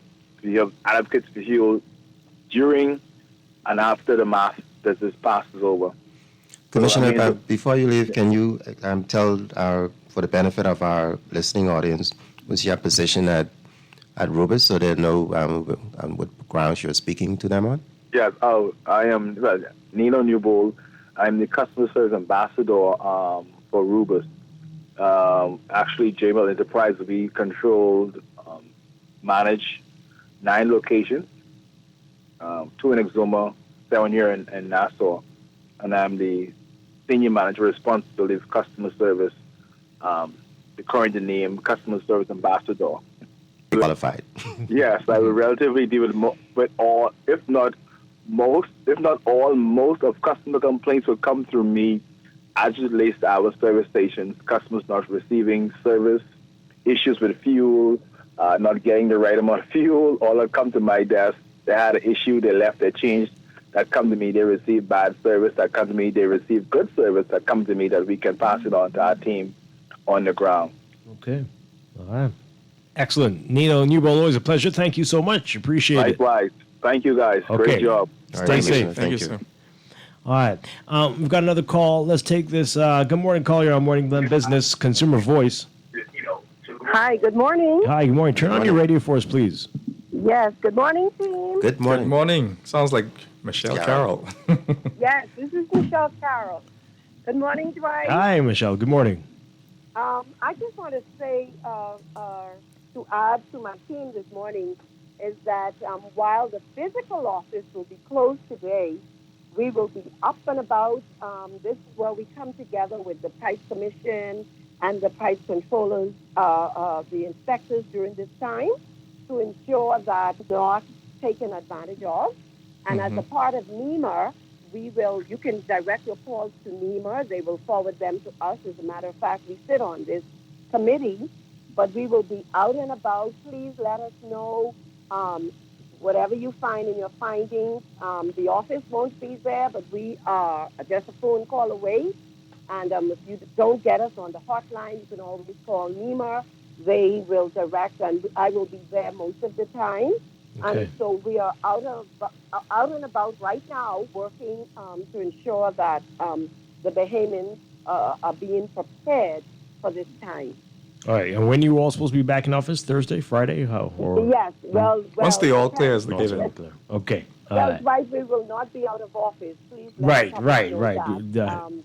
I will be working around the clock, as I always do as a part of NEMA, and my team will be out and about working around and about. Okay. All right. Michelle Carroll, thank you so much. Appreciate it. Thank you. Thank you, guys. Thank you, Ms. Carroll. Okay. A lot of text messages. Someone's asking, we've talked about this a lot, but you probably would see a lot of this during this time. Someone was asking consumers using credit card or debit card versus cash. Definitely not. Well, Dwight, actually, we were going to speak to that, or I was going to speak to that in more detail today, but Nicole kind of like sidelined us, right? So what I would say to the texter, thank you for the query. The Consumer Protection Commission is well aware of that situation. We are actually in preliminary discussions with the central bank on how to go about the best way to go about addressing that. And so it's in preliminary stages, but it is something that we're concerned about. It doesn't matter for a concern for us. If it's a concern for you, it's a concern for us. And so let me say that a research study is already underway. It's at preliminary stages, but we anticipate that early next year, if not this year, we will be sitting down with Central Bank, also the Chamber of Commerce, maybe the Retail Association, to see how best we can address this, right? Why is it so difficult? I mean, this is we travel. This is unheard of. Why would this place need to be? It's difficult because nobody has been spearheading it. Right. And so if nobody is spearheading it, then you don't get the traction or the movement that you would expect or anticipate or should be happening. Yeah. The IMF has expressed a concern with banks penalizing merchants for using debit cards. We know for a fact that the processing fees for a debit card should be much lower than those for a credit card. Right. And so if you're a merchant and your bank is charging you the same fee for processing a debit card transaction as a credit card transaction, that should be a cause of concern for you.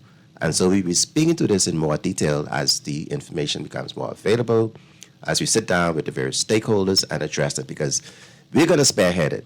Right? If nobody else wants to spearhead it, if BCCEC, the Chamber doesn't want to spearhead it, Consumer Protection Commission will spearhead it moving forward. And that's all it needs. It needs somebody to come to the front and actually lead the process. Yeah. And so we're prepared to do that. Okay, well, thank goodness. The texter with the wood example, for clarity, saying that they were all the same, spruce, wood, same item, did not suspect anything sinister, was just merely stating the disparity in pricing. Okay, but in a situation like that, the merchant has the right to do that, right? And you, as a consumer, should just, right? If you It's called competition. Right, yeah. Right? Yeah. As he indicated, it was cheaper at one store or one location than the other one. So that's competition. Yeah. Right? And of course, the lower price sold out first. It should be. Right? I mean, you would expect the higher price to sell out first. So, I don't think anything sinister happened there. And it's not a price control item, and so it's not controlled. Plywood is, by the way. Right. Okay. This time, an item that cost $2 individually would cost $6 if you buy the package of 3, when the food store would buy the item and get a discount, but doesn't give you the discount for buying the package. Okay. I'm not sure. Well, okay. Because 2 times 3 is 6. Right. So you're expecting to get a discount. You're expecting to get a lower price for buying because like that. it's in a package. They expected a slight difference in rate, right? Well, that should happen. Right. Yeah. And some places you will get that. So you have to shop around and look for it, I guess. An educated consumer makes Right. wise choices. I'm in the store doing calculations all the time. Say, well, if I buy this in bulk, I'm really saving? No, I'm not. Yeah. Right? Exactly. You need to get your phone out and do the math. I'm guilty. Do the math. Could you ask whether the government will be sending additional flights? I don't think you all can answer this question. Anyway, they're asking if you could, the government will be sending additional flights to evacuate people from Abaco. I did not hear any provision to fly Bahamians out of Abaco. Could you make an appeal for government to send additional evacuation flights? I think we have a caring government, and if the need arises for them to do that, they've done it in the past. And so I see no indication that would say that they would not do it again if the need arises. Right? Persons just needs to obey the warnings, the notices, the indications from NEMA, and govern themselves accordingly. Right? I think we've had numerous situations where persons were asked to evacuate, and they refused. Right? We know that when you do that, you put those officers' lives at risk when they have to come out in the middle of a hurricane or a storm situation to rescue you. Right? So just listen to protect yourself, protect your family, protect your interests. If you need to go to a shelter, everybody should know where the shelters are in their respective communities. The closest shelter to you should know that. Right? And so take advantage of those, or be mindful and just protect yourself. Yeah. Okay. I think they are asking for free flights out. That's what you're saying. So I don't think the government charges persons when they do an emergency flight. But you wonder whether. Okay. Yeah. This is going to start a whole other conversation. Yeah, we don't have time for definitely. that, on whether that should be, or maybe if the airlines should offer more and for people to pay for it themselves to get out. But you want, anyway, that's a whole other show. Not a topic. Whole other show. Not a time. So our final minute here, what final advice would you give to consumers as they will likely, even though we're saying you don't need to, get on long lines today to try to get some items for Nicole over the next couple of days? Be guided by NEMA. NEMA sends out notices all the time to Bahamians in these type of situations. Be guided by them. Don't wait until the last minute to do your preparations. If you're in a flood-prone area, seek to shelter. Right? Don't be in a situation where you have storm surges. Residents of Abaco and Grand Bahama, you just had a horrific experience with Dorian. And so you should have learned from the things that you need to do or can do better from that situation. It was just a few years ago. that should still be fresh in your collective and individual consciences. So just be guided. And Davis, your final word? My final word to the public is to, after the storm has passed, if you have any issues, any concerns, complaints about the services you've hired or the goods you've purchased in preparation for the storm, contact us at the Complaints Department at the Consumer Protection Commission. Our 24/7 hotline is 357-7898, or email us at complaints@cpcbahamas.gov.bs, and we'll be happy to help you. Okay. Excellent stuff. David Farrington Sr. and LeVay Darling, thank you all for being here. Always a great discussion when you're here. We look forward to seeing you again next month. My goodness, that'll be our show before Christmas. Year is gone, hey? Yeah. But anyway, be safe, and hopefully we'll talk again soon. Thank you, Dwight. Thank you very much, Dwight. Have a good day. All right, we're going to take a quick break, and then I'll be back to wrap things up. This is Morning Blend Business on Guardian Radio, 96.9.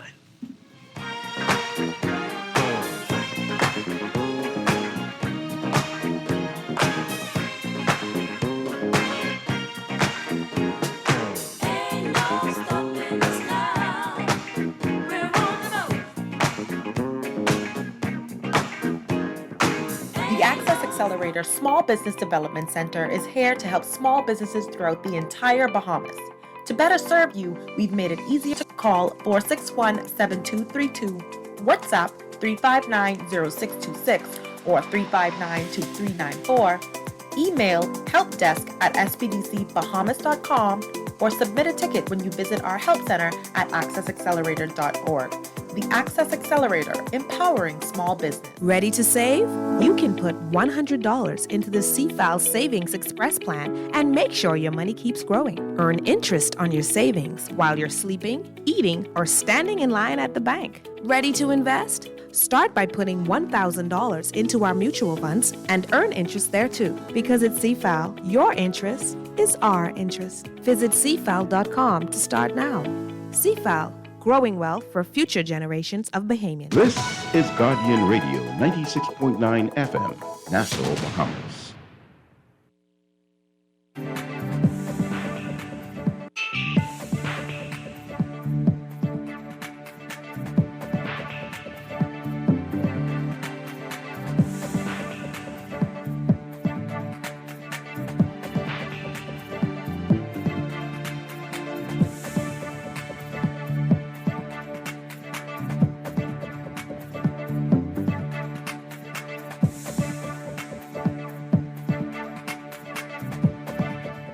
It is time for your morning business report, brought to you by CFAL. Prime Minister Philip Davis announcing that the government signed a memorandum of understanding with Partana Bahamas, a sustainable building development company headed by former NBA player and Bahamian sports ambassador Rick Fox. The company hopes to build up to 1,000 green homes over the next 3 years, with a promise to provide 100 jobs for Bahamians in the green development space. Partana Bahamas, which has invested $50 million so far to establish a manufacturing plant, intends to design, develop homes for the government during an initial pilot phase. You can read all about it in today's Guardian Business section. With tourist arrivals from Canada still lagging behind the United States and Europe, which are both meeting pre-pandemic levels, Deputy Prime Minister and Minister of Tourism, Investments and Aviation Chester Cooper says there's a continued push to grab the attention of that source market.